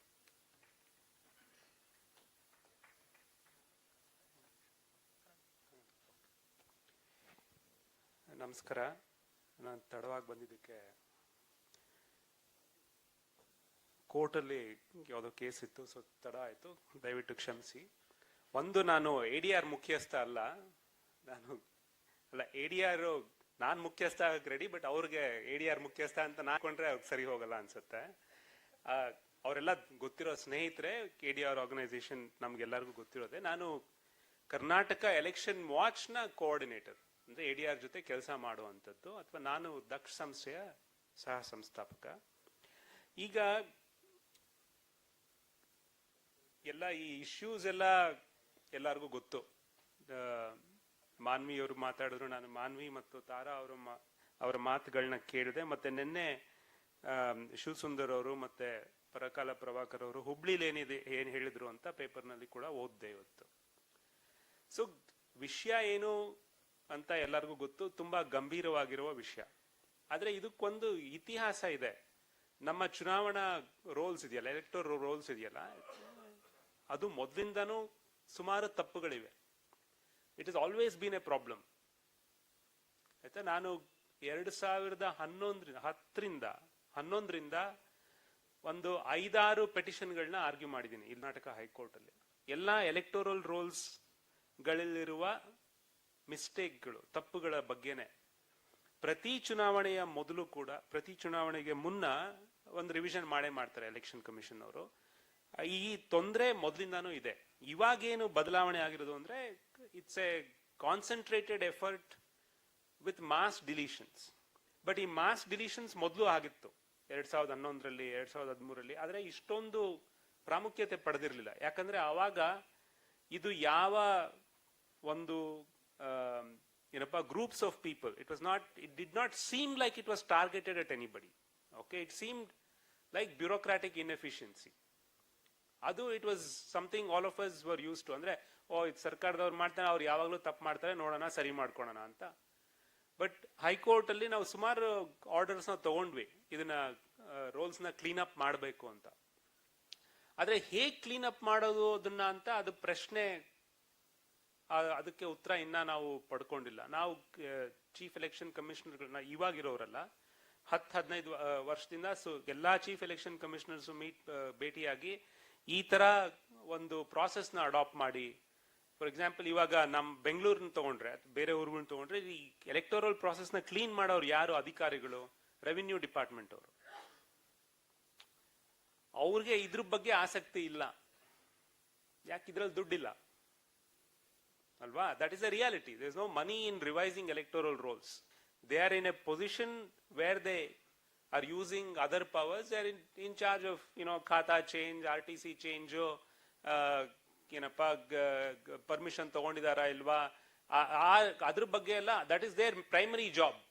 ಇದು ಎಲೆಕ್ಟೋರಲ್ ರೋಲ್ಸ್ ರಿವೈಸ್ ಮಾಡೋದು, it's their last priority. They are not interested in it. So ನಾವು ಸುಮಾರು ಕೊಟ್ಟಿದ್ವಿ ಹೇಗೆ ಅದನ್ನ ರಿವೈಸ್ ಮಾಡಬೇಕು ಅಂತ. That's the history. ನಾನು ಯಾಕೆ ಇದನ್ನ ಹೇಳ್ತಾ ಇದ್ದೀನಿ ಅಂದ್ರೆ, ಇದು ಪ್ರತಿ ಸರಿನೂ ಆಗ್ತಾ ಇದೆ ಇದು. ಆದ್ರೆ the scale this time is different. ಅಂದ್ರೆ ಈಗ ಈ ವರ್ಷ ಮಾಡ್ತಾ ಇರೋದು ಬಿಹಾರ್ನಲ್ಲಿ ಆಗ್ತಾ ಇರೋದು ನೋಡಿದ್ರೆ ಇಟ್ ಸೀಮ್ಸ್ ಬಿ ಡಿಫ್ರೆಂಟ್. ನಾನು ಅಷ್ಟು ಹತ್ತಿರದಿಂದ ಅಧ್ಯಯನ ಮಾಡ್ಲಿಲ್ಲ ಬಿಹಾರಲ್ಲಿ ಎಷ್ಟು ಡಿಲೀಷನ್ಸ್ ಆಯ್ತು ಅಂತ, ಬರೀ ಕೋರ್ಟ್ ಅಲ್ಲಿ ಏನ್ ನಡೀತು ಅಂತ. ಎನಿವೆ, ಸೊ ಇದಾಗ್ತಾ ಇರೋದ್ರಿಂದ ಈ ಸರಿನೂ ಆಗುತ್ತಾ, ತಪ್ಪುಗಳಿರುತ್ತಾ, ಡಿಲೀಷನ್ಸ್ ಬೇಕು ಅಂತ ಮಾಡ್ತಾರ, ಎರಡೂ ಆಗ್ಬಹುದು. ಉದ್ದೇಶಪೂರ್ವಕವಾಗಿ ಮಾಡೋದು ಆ ಪರ್ಟಿಕ್ಯುಲರ್ ಬ್ಲಾಕ್ ನ ಆಫೀಸರ್ ಮಾಡ್ತಾ ಇದ್ದಾನ ಅಥವಾ ಮೇಲಿನಿಂದ ಆಜ್ಞೆ ಬಂದ್ ಮಾಡ್ತಾ ಇದಾರ, ಅದು ಗೊತ್ತಿಲ್ಲ ನಮ್ಗೆ. ಸೊ ಅದಕ್ಕೆ ನಾವು ಏನ್ ಮಾಡ್ಬೋದು? ಒಂದು, ಈಗ ಇದನ್ನ ಕೋರ್ಟ್ ಅಲ್ಲಿ ಚಾಲೆಂಜ್ ಮಾಡೋದು ಸ್ವಲ್ಪ ಈಗ ಕಷ್ಟ ಆಗೋಗಿದೆ. ಯಾಕಂದ್ರೆ ಎಲ್ಲಾ ಮ್ಯಾಟರ್ಸ್ ಈಗ SIR ಬಗ್ಗೆ ಸುಪ್ರೀಂ ಕೋರ್ಟ್ ಅಲ್ಲಿ ಇದೆ. ಸೊ ನನ್ ಪ್ರಕಾರ ಪ್ರಾಬಬ್ಲಿ ಸುಪ್ರೀಂ ಕೋರ್ಟ್ಗೆ ಸೀದಾ ಹೋಗಿದ್ದು ತಪ್ಪಾಯ್ತು ಅನ್ನೋ ಅನ್ಸುತ್ತೆ. ಯಾಕಂದ್ರೆ ನಮ್ಮ ಹೈಕೋರ್ಟ್ಗಳಲ್ಲೇ ಮಾಡ್ಬೋದಾಗಿತ್ತು. ಯಾಕಂದ್ರೆ ಹೈಕೋರ್ಟ್ ಸ್ವಲ್ಪ ಇದ್ರ ಬಗ್ಗೆ ಇನ್ನ ಹತ್ತಿರದಿಂದ ನೋಡೋ ಅವಕಾಶ ಇದೆ. ಯಾಕಂದ್ರೆ ನಾವು we can show particular instances of deletion and explain to them what the problem is. ಆದ್ರೆ ಎನಿವೆ, ಅದ್ರ ಬಗ್ಗೆ ಈಗ ಮಾತಾಡಿ ಏನು ಉಪಯೋಗ ಇಲ್ಲ, ಅನ್ಲೆಸ್ ದಿ ಸುಪ್ರೀಂ ಕೋರ್ಟ್ ನಾವು sends it back to the high courts. ಪ್ರತಿ ಹೈಕೋರ್ಟ್ ಎಕ್ಸಾಮಿನ್ ಮಾಡ್ಬೋದು ಅಂತ. ಅದು ಒಂದು ವಿಷಯ. ಎರಡನೇದು, the point that I made, that election commission ಮಾಡುತ್ತೆ ಅಂದ್ರೆ ಎಲೆಕ್ಷನ್ ಕಮಿಷನ್ಸ್ ಡೈರೆಕ್ಷನ್ಸ್ ಕೊಡುತ್ತಷ್ಟೇ. ಇದನ್ನ ಮಾಡೋರು ರಾಜ್ಯ ಸರ್ಕಾರದ ಅಧಿಕಾರಿಗಳೇ. ಸೊ ರಾಜ್ಯ ಸರ್ಕಾರ ಏನು ಹೇಳಿಲ್ವಲ್ಲ ಇದುವರೆಗೂ. I think the same point I think Manvi made and Tara also made. ರಾಜ್ಯ ಸರ್ಕಾರದ ನಿಲುವು ಏನು ಇದರ ಬಗ್ಗೆ? ಅವ್ರು ಹೇಗೆ ರಿವೈಸ್ ಮಾಡ್ತಾರೆ? ಯಾಕಂದ್ರೆ ಈಗ ನೋಡಿ, ನಮ್ದು ಒಂಥರ ಇದು ಈ ಡಾಕ್ಯುಮೆಂಟ್ಸ್ ಇದೆಯಲ್ಲ, ಇದು ಚಕ್ರವ್ಯೂಹ. ಇದು ಎಲೆಕ್ಷನ್ ಕಾರ್ಡ್, ಏನಪ್ಪ, ಎಲೆಕ್ಷನ್ ಐಡೆಂಟಿಟಿ ಎಪಿಕ್ ಕಾರ್ಡ್ಗೆ ಪಡೆಯೋದಕ್ಕೆ ಮೊದಲೆಲ್ಲ ಡ್ರೈವರ್ಸ್ ಲೈಸೆನ್ಸ್ ಕೇಳ್ತಾ ಇದ್ರು, ಅದು ರೇಷನ್ ಕಾರ್ಡ್ ಕೇಳ್ತಾರೆ. ಆಮೇಲೆ ಡ್ರೈವರ್ಸ್ ಲೈಸೆನ್ಸ್ ತಗೊಳಕ್ಕೆ ಎಪಿಕ್ ಕಾರ್ಡ್ ತೋರಿಸ್ಬೇಕು ಅಲ್ವಾ? ಇದು ಚಕ್ರವ್ಯೂಹ. ಇದು ಯಾವ್ದು ಮೊದಲು ಯಾವ್ದು ಸ್ಕಿಮೆಂಟ್, ಅದನ್ನ ನಾವು ಏನಪ್ಪ ಸರ್ಕಾರದಿಂದ ನಮ್ಮ ವ್ಯವಸ್ಥೆಯಲ್ಲಿ ನಾವು ಅದನ್ನ ಸರಿಯಾಗಿ ರೂಢಿಸ್ಕೊಂಡು ಬಂದಿಲ್ಲ. This is the only document we will take ಅಂತ ಹೇಳೋದಕ್ಕೆ ಆಗೋದು ಇಲ್ಲ, ಮೊದಲಿಂದ ಆಗೋದಿಲ್ಲ. That is the problem. ಯಾವುದೇ ಒಂದು ಡಾಕ್ಯುಮೆಂಟ್ ನ ತಗೊಂಡು this is the base document ಅಂತ ಹೇಳೋದಕ್ಕೆ 1947ರಿಂದ ಇದುವರೆಗೂ ಆಗದೆ ಇರುವಾಗ, ಇವಾಗ ಎದ್ಬಿಟ್ಟು ಇವಾಗ ಈ ಡಾಕ್ಯುಮೆಂಟ್ ಇದ್ರೆ ಮಾತ್ರ ನೀವು ವೋಟ್ ಮಾಡ್ಬೋದು ಅಂತ ಹೇಳೋದು, ಅದು it's very very incorrect. I mean it's patently incorrect. ಅಂದ್ರೆ ಅದು ಕಣ್ಣಿಗೆ ಕಾಣೋ ಹಾಗೆ ತಪ್ಪೋದು.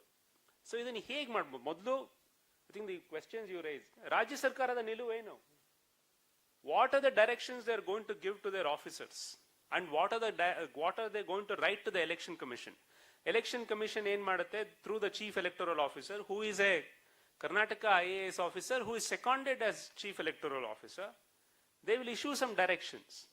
So the state government needs to say all these documents that the election commission has said, and the election commission ಏನ್ ಹೇಳುತ್ತೆ, ಈ ದಾಖಲೆಗಳು ಮಾತ್ರ ನಾವು ಎಕ್ಸೆಪ್ಟ್ ಮಾಡ್ತೀವಿ ಅಂತ, ಅದನ್ನ ನಮ್ಮ ಕರ್ನಾಟಕ ಸರ್ಕಾರ ಏನ್ ಹೇಳುತ್ತೆ ಅದ್ರ ಬಗ್ಗೆ, ಕರ್ನಾಟಕದಲ್ಲಿ ಈ ತರಹದ ದಾಖಲೆಗಳನ್ನ ಕೇಳೋದು ಸರಿನಾ ತಪ್ಪಾ, ಯಾವ ಕ್ಷೇತ್ರಗಳಲ್ಲಿ ಅಂದ್ರೆ ಅರ್ಬನ್ ಏರಿಯಾಸ್ ಅಲ್ಲಿ ಯಾವ ಡಾಕ್ಯುಮೆಂಟ್ಸ್ ಕೇಳಬೇಕು, ಹಳ್ಳಿಗಳಲ್ಲಿ ಯಾವ ಡಾಕ್ಯುಮೆಂಟ್ಸ್ ಕೇಳಬೇಕು, ಅದ್ರ ಬಗ್ಗೆ ಕರ್ನಾಟಕ ಸರ್ಕಾರದ ನಿಲುವೇನು? ಈಗ ತಮಿಳ್ನಾಡವರು ಕೂಡ ಸುಪ್ರೀಂ ಕೋರ್ಟ್ ಹೋಗಿದ್ದಾರೆ, ಬಟ್ ತಮಿಳ್ನಾಡು ಸರ್ಕಾರದ ನಿಲುವೇನು, ಯಾವ ಡಾಕ್ಯುಮೆಂಟ್ಸ್ ಅವ್ರ ಪ್ರಕಾರ ಸರಿ ಇದೆ? ಯಾಕಂದ್ರೆ ಡಾಕ್ಯುಮೆಂಟ್ಸ್ ಇಲ್ದೇನೆ ವೋಟರ್ಸ್ ರೋಲ್ ಎಂಟರ್ ಆಗೋದು ಈ SIR ಎಲ್ಲ 5 ವರ್ಷದಿಂದೇನು ಕಷ್ಟ ಇತ್ತು.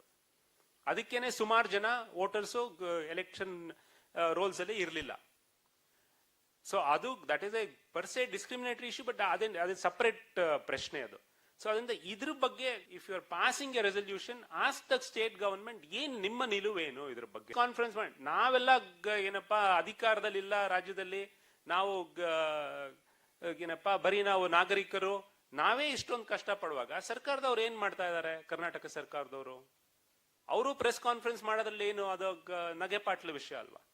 ಮಾಡ್ತಾರೆ. They have to make their stand clear for us in Karnataka. ನಾವು ಕರ್ನಾಟಕದ ಮಟ್ಟಿಗೆ ನೋಡಿದ್ರೆ ಕರ್ನಾಟಕದಲ್ಲಿ ನಮ್ಮ ಮುಂದಿನ ಹೆಜ್ಜೆ ಏನು ಅಂತ ನಾವು ತೀರ್ಮಾನ ಮಾಡಬೇಕು. ಮುಂಚೆ ಕರ್ನಾಟಕ ಸರ್ಕಾರದ ನಿಲುವೇನು ಅನ್ನೋದನ್ನ ನಾವು ಮೊದಲು ಕೇಳಬೇಕು. We should ask, let them say support ಮಾಡ್ತಾ ಇದಾರಾ ಇಲ್ಲ, or they opposing it, and on what grounds and what documents will they accept. That's the first thing. Then ಮತ್ತೆ ಪ್ರತಿಯೊಂದು ಡಿಲೀಷನ್ ಕೂಡ ಜಸ್ಟಿಫೈ ಮಾಡಬೇಕು ಅಂತ ಕರ್ನಾಟಕ ಸರ್ಕಾರ ಡಿಮಾಂಡ್ ಮಾಡಬೇಕು. ನೋಡಿ, ಏನಪ್ಪಾ ಈ ಡಗ್ಲಾಸ್ ಆಡಮ್ ಅಂತ ಒಬ್ರು ಏನಪ್ಪಾ ಹಿಚ್ ಹೈಕರ್ಸ್ ಗೈಡ್ ಟು ಗ್ಯಾಲಕ್ಸಿ ಅಂತ ಒಂದು ಪುಸ್ತಕ ಬರೆದಿದ್ದಾರೆ. ಅದರಲ್ಲಿ ಒಂದಿನ ಭೂಮಿ ಮಾಯ ಆಗ್ಬಿಡುತ್ತೆ, ಯಾರೋ ಬೇರೆ ಗ್ಯಾಲಕ್ಸಿನ ಬೇರೆ ಏಲಿಯನ್ಸ್ ಬಂದು ಭೂಮಿನ ಅನಹೈಲೈಟ್ ಮಾಡ್ಬಿಡ್ತಾರೆ. ಒಂದಿಬ್ರು ಮಾತ್ರ ತಪ್ಪಿಸ್ಕೋತಾರೆ. ಅವರು ಆ ಸ್ಪೇಸ್ ಶಿಪ್ ಹೋಗ್ತಾರೆ. ಅದರಲ್ಲಿ ಇವ್ನು ಕೇಳ್ತಾನೆ, ಏನ್ ನಮ್ಗೆ ಏನು ಹೇಳ್ದಂಗೆ ನೀವು ಈ ತರ ನಮ್ಮ ಭೂಮಿನ ಹಿಂಗ್ ಮಾಡ್ಬಿಟ್ರಲ್ಲ ಅಂತ. ಅವ್ರು ಹೇಳ್ತಾರೆ, ಇಲ್ಲ ನಾವು ಎಲ್ಲೋ ಒಂದ್ ಕಡೆ ನೋಟಿಸ್ ಹಾಕಿದ್ವಿ ಅಂತ. ಎಲ್ಲಿ? ಬೇರೆ ಯಾವ್ದೋ ಗ್ಯಾಲಕ್ಸಿಲಿ ಅಲ್ವಾ? ನಾವು ಭೂಮಿ ಬಿಟ್ಟು ಆಚೆ ಹೋಗೋದೇ ಕಲ್ತಿರ್ಲಿಲ್ಲ, ಅಲ್ಲೋ ಗ್ಯಾಲಕ್ಸಿ ನೋಟಿಸ್ ಹೇಗ್ ನೋಡೋದು? ಆ ತರ ಆಗ್ತಾ ಇದೆ ಇದು. That is the point. ಎಲ್ಲೋ ಕೂತ್ಕೊಂಡು you delete my name. I mean personally also ನಮ್ಮ ಫ್ಯಾಮಿಲಿಗಳಲ್ಲಿ ನೋಡಿದ್ರೆ ಬೆಂಗಳೂರಲ್ಲಿ suddenly one name will be deleted, it will go to some other voters list. ಇನ್ನೊಂದ್ ಕಡೆ ಹೋಗಿ ವೋಟ್ ಮಾಡ್ಬೇಕು, ಮನೆನೇ ಶಿಫ್ಟ್ ಮಾಡ್ಬಿಡ್ತಾರೆ ನಮ್ದು. ಗಂಡ ಒಂದ್ ಮನೇಲಿ, ಹೆಂಡತಿ ಇನ್ನೊಂದ್ ಮನೇಲಿ, ಮಕ್ಕಳು ಇನ್ನೊಂದ್ ಮನೇಲಿ. So this is the efficiency in preparing the list. So ಈ ತರ ಇನ್ಎಫಿಷಿಯನ್ಸಿ ಪ್ಲಸ್ ಇಂಟೆನ್ಷನ್ ಎರಡೂ ಸೇರ್ಕೊಂಡ್ರೆ ಡೆಡ್ಲಿ. ಸೊ ಅದಕ್ಕೋಸ್ಕರ first step, if you're asking first steps, what is the stand? And before ಅವ್ರು ಹೇಳ್ತಾರೆ ಹೋಗಿ ವೆಬ್ಸೈಟ್ ಅಲ್ಲಿ ಹುಡುಕಿ ಅಂತ. ನಮ್ಮ ಬೆಂಗಳೂರಿನಲ್ಲಿ I don't know whether PG Bhatt is here today, but ಅವ್ರು ಇದ್ರೆ PG Bhatt is somebody you should talk to. ಅವ್ರ ಕಮಾಂಡರ್ PG Bhatt, ನಿವೃತ್ತ naval officer. He had done detailed analysis. In fact ಅವ್ರನ್ನ ಹೋಗಿ ಹಲೋ ಅನ್ನೋಕ್ಕೂ ಭಯ ಆಗ್ತಾ ಇತ್ತು. ಯಾಕಂದ್ರೆ ಅವರು ನಿಮ್ದು 2 ಕಡೆ ಹೆಸರಿದಂಗೆ ಇದೆಯಲ್ಲ ನಿಮ್ದು, ಡಿಲೀಟ್ ಮಾಡ್ಸಿಲ್ವಾ? ಯಾಕಂದ್ರೆ ಮನೆ ಶಿಫ್ಟ್ ಮಾಡಿದಾಗ ನಾವು ಹೊಸ ಮನೇಲಿ ಎಲೆಕ್ಟೋರಲ್ ರೋಲ್ ಸೇರ್ಕೊಂಡ್ಬಿಡ್ತೀವಿ, ಹಳೇದ್ ನಾವು ಡಿಲೀಟ್ಸ್ ಇರಲ್ಲ. ಅವ್ರಿಗೆ ಅಷ್ಟೊಂದು ಅಟ್ಲೀಸ್ಟ್ ಬೆಂಗಳೂರು ರೋಲ್ಸ್ ಬಗ್ಗೆ ಅಷ್ಟೊಂದು ಅವ್ರಿಗೆ ಮಾಹಿತಿ ಇತ್ತು. ಅದನ್ನ ಅನಲೈಸ್ ಮಾಡಿ ಸುಮಾರು ಸರಿ ಹೋದ್ವಿ ನಾವು ಚೀಫ್ ಎಲೆಕ್ಟೋರಲ್ ಆಫೀಸರ್ ಹತ್ರ, ಎಲೆಕ್ಷನ್ ಕಮಿಷನ್ ಹತ್ರ, ಇದನ್ನ ನೋಡಿ ರಿವೈಸ್ ಮಾಡಿ we have A better suggestion ಅಂತ ಅವ್ರು ಕೇಳಲಿಲ್ಲ. ಸೊ ಆ ಡೀಟೇಲ್ಡ್ ಅನಾಲಿಸಿಸ್ ಮಾಡಿರೋರು ಕೂಡ ಇದ್ದಾರೆ. ಸೊ ನಾವು ಹೊಸದಾಗೇನ್ ಕೆಲಸ ಮಾಡಬೇಕಾಗಿಲ್ಲ. So seek the information, prepare a list our cells, so we no hit with this surprise where say 10 lakh ಜನ ಡಿಲೀಟ್ ಮಾಡ್ಬಿಟ್ರೆ, we should know who those 10 lakh people are. Because by the time you discover that you are deleted, it will be too late. ನಾ ಅಲ್ಲಿ ನಿಲ್ಲಿಸ್ತೀನಿ, ಯಾಕಂದ್ರೆ ಬೇರೆ ವಿಷಯಗಳೆಲ್ಲ ಮಾತಾಡಿದೀವಿ. ಮಾನ್ವಿ ಹೇಳಿದಾಗೆ ಮತ್ತೆ ಅದನ್ನೇ ಹೇಳೋದ್ರಲ್ಲಿ ಏನು ಅದರಿಂದ ಏನು ಉಪಯೋಗ ಇಲ್ಲ. ಆದ್ರೆ ಈ 2 ವಿಷಯಗಳನ್ನ ನಾವು ಮಾಡ್ಬೇಕು. ಮೊದಲು ಕರ್ನಾಟಕ ಸರ್ಕಾರದ ನಿಲುವೇನು, ಮತ್ತೆ how do we prepare, because we don't have a choice today. We have to prepare. So ಈ ಕೆಲಸ ಮಾಡಿರೋರು ಇದಾರೆ, ನಮ್ಮ ಮಧ್ಯ ಇದಾರೆ. ಅವ್ರನ್ನ ಕೇಳಿ, let us prepare a list and see where how many people are being deleted. So we should do that. Second point. Third point I want to make and I end. ಒಂದು, ಇದು ಯಾರು ನಮಗೆ ಕೊಡ್ತಾ ಇರೋ ಹಕ್ಕಲ್ಲ. ಇದು ಈ ದೇಶ ನಮ್ದು. ನಾವು ಏನಪ್ಪಾ 1.5 billion ಆಫ್ ಅಸ್, ನಮ್ಗೆ ಒಂದು ಚಿಕ್ಕ ಭಾಗ ಅಷ್ಟೇ ಈ ದೇಶ ನಮ್ದು. ಒಬ್ರದ್ದು ನೋಡಿದ್ರೆ, ಬಟ್ ನಮ್ದು. ನಾವು ಈ ದೇಶದ ಮಾಲೀಕರು. ನಮ್ಗೆ ಹಕ್ಕಲ್ಲ, ನಮ್ಮ ಅಧಿಕಾರ. ವೋಟ್ ಮಾಡೋದು ನಮ್ಮ ಅಧಿಕಾರ. ಅದನ್ನ ಎಲೆಕ್ಷನ್ ಕಮಿಷನ್ ಬಂದು ನಾನು ನಿನಗೆ ಕೊಡ್ತಾ ಇದ್ದೀನಿ ಅಂತ ಹೇಳೋದಕ್ಕೆ ಸಾಧ್ಯ ಇಲ್ಲ. ಅದು ನಮ್ದು. ಹೌದು, ಏನಪ್ಪಾ ಬೋಗಸ್ ವೋಟಿಂಗ್ ಪ್ರಿವೆಂಟ್ ಮಾಡಕ್ಕೆ ಇದಕ್ಕೆ ಒಂದು ಲಿಸ್ಟ್ ಒಪ್ಕೊಳ್ಳೋಣ, ಲಿಸ್ಟ್ ಬೇಕು. ಆದ್ರೆ ಆ ಪ್ರಶ್ನೆ ಮಾನವೀಯ ಸಿಟಿಸನ್ಶಿಪ್ ಪ್ರಶ್ನೆ ಕೇಳಕ್ಕೆ ಅದು ಎಲೆಕ್ಷನ್ ಕಮಿಷನ್ಗೆ ಅಧಿಕಾರ ಇಲ್ಲ. ಸೊ ನಾವು ನಮ್ಮ ಅಧಿಕಾರನ ನಾವು ಕಿತ್ಕೊಳ್ಳೋದಕ್ಕೆ ಅವಕಾಶ ಕೊಡಬಾರ್ದು. ಆ ಸ್ಟೆಪ್ಸ್ ತಗೋಬೇಕು. Steps we have to discuss in detail, but we have to be very vigilant. ಈಗ ತಪ್ಪಿದ್ರೆ ಕಷ್ಟ ಆಗುತ್ತೆ. Thank you.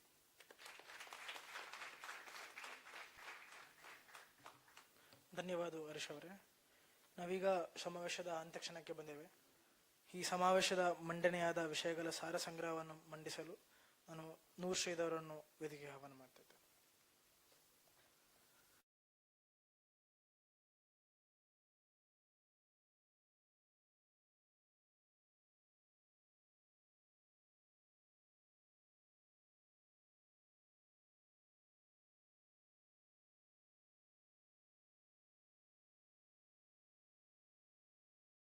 ಅದನ್ನೆಲ್ಲ ಕೂಡ ಈಗ ಸಮಪ್ ಮಾಡುವಂತ ಸಂದರ್ಭ ಅಷ್ಟು ಅವಕಾಶ ಇಲ್ಲ. ಆದ್ರೆ ಬಂದಿರುವಂತ ವಿಚಾರಗಳಲ್ಲಿ ನಾವು ಮನಸ್ಸಲ್ಲಿ ಇಟ್ಕೊಂಡು ಹೋಗ್ಲೇಬೇಕಾಗಿರುವಂತ ಕೆಲವು ವಿಚಾರಗಳು ಏನಿದಾವೆ ಅಷ್ಟನ್ನ ನಾನು ಸ್ವಲ್ಪ ಮೆನ್ಷನ್ ಮಾಡಿ ಎಲ್ಲರ ಗಮನಕ್ಕೆ ತರಲಿಕ್ಕೆ ನಾನು ಪ್ರಯತ್ನ ಪಡ್ತೀನಿ. ಒಂದು ಸ್ನೇಹಿತರೆ, ನಾವೆಲ್ಲ ಇಲ್ಲಿ ಯಾರು ಬಂದು ಕೂತ್ಕೊಂಡಿದೀವೋ ನಾವೆಲ್ಲರೂ ಕೂಡ ಅನೇಕ ವರ್ಷಗಳಿಂದ ಈ ದೇಶದ ಸಂವಿಧಾನ ಮತ್ತು ಪ್ರಜಾತಂತ್ರವನ್ನು ಉಳಿಸ್ಕೊಳ್ಳಿಕ್ಕೆ ಹಗಲಿರುಳು ಕೆಲಸ ಮಾಡ್ತಿರೋ ಇಲ್ಲಿ ಕೂತಿರೋರು ನಾನೆಲ್ಲ ಗಮನಿಸ್ತಾ ಇದ್ದೆ. ಎಲ್ಲರೂ ಕೂಡ ಕೆಲಸ ಮಾಡಿರೋರೇ ಬಂದು ಕೂತಿದೀವಿ ಇಲ್ಲೆಲ್ಲವೂ ಕೂಡ. ಹಂಗೆ ಸುಮ್ಮನೆ ಒಂದು ವಿಚಾರವಾಗಿ ಬಂದು ಥಿಯರಿಯ ಕೇಳ್ಕೊಳ್ಳೋರು ಇಲ್ಲ, ಯಾರು ಇಲ್ಲ ಈ ಹಾಲಲ್ಲಿ. ಎಲ್ಲರೂ ನಾವು ಚೆನ್ನಾಗಿ ಕೆಲಸ ಮಾಡೋದು ಅಂತವ್ರು ಕೂತಿದೀವಿ. 2023-24 ನಾವು ಬಟ್ಟೆ ಹರ್ಕೊಂಡು ಕೆಲಸ ಮಾಡಿದೀವಿ, ಚಪ್ಪಲಿ ಹರ್ಕೊಂಡು ಕೆಲಸ ಮಾಡಿದ್ವಿ, ಸಾಕಷ್ಟು ಸಾಲ ಸೋಲ ಮಾಡ್ಕೊಂಡು ಆರೋಗ್ಯ ಕೆಡಿಸ್ಕೊಂಡು ಬಿಸ್ನೆಸ್ ಹಾಳು ಮಾಡ್ಕೊಂಡು ಕೆಲಸ ಮಾಡಿದೀವಿ ನಾವೆಲ್ಲರೂ ಕೂಡ. ಅದರಿಂದ ದೊಡ್ಡ ಒಂದು ರಿಸಲ್ಟ್ ತಂದಿದೀವಿ, ದೊಡ್ಡ ಕೊಡುಗೆನೂ ಕೊಟ್ಟಿದೀವಿ, ರಾಜ್ಯಕ್ಕೆ ಈ ದೇಶಕ್ಕೆ ಕೊಟ್ಟಿದೀವಿ. ಆದ್ರೆ ಸಡನ್ ಆಗಿ ಇದೀಗ 1.5 ವರ್ಷ ಆದ್ಮೇಲೆ ನಾವು ಯಾವ ಪರಿಸ್ಥಿತಿಯಲ್ಲಿ ಬಂದು ನಾವು ನಿಂತಿದೀವಿ ಅಂತ ಹೇಳಿದ್ರೆ, ನಾವೆಲ್ಲ ಏನ್ ಕೆಲಸ ಮಾಡಿದ್ವೋ, ಏನ್ ವಿಧಾನಗಳು ಅಳವಡಿಸಿದ್ವೋ, ಏನ್ ಕಲ್ತ್ವೋ ಅದೆಲ್ಲ ಕೂಡ ಔಟ್ಡೇಟೆಡ್ ಆಗಿರುವಂತ ಸಂದರ್ಭದಲ್ಲಿ ಬಂದು ನಿಂತುಬಿಟ್ಟಿದೆ,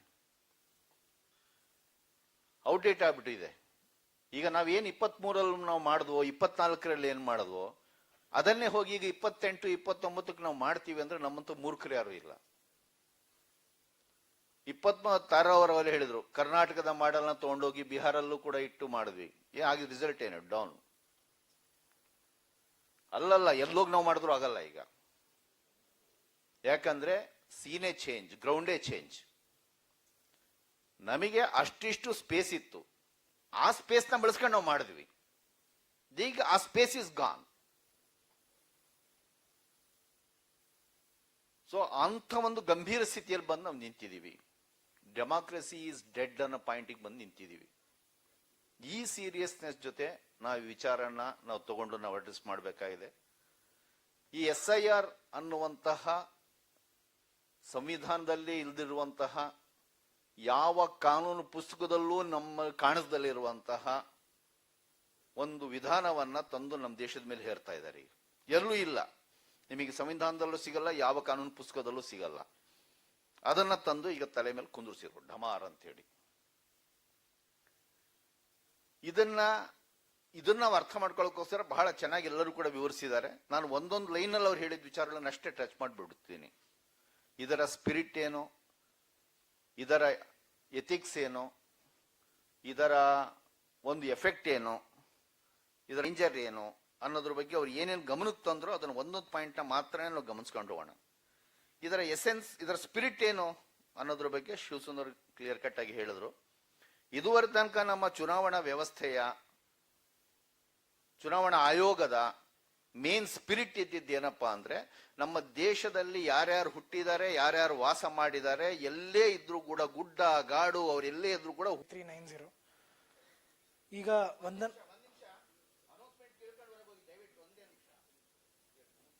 ವಂದನ ಅರ್ಪಣೆಗೆ ಶ್ರೀಮತಿ ಚೆನ್ನಮ್ಮ ಅವರನ್ನು ವೇದಿಕೆಗೆ ಕರೆದುಕೊಳ್ಳುತ್ತಿದ್ದೇನೆ.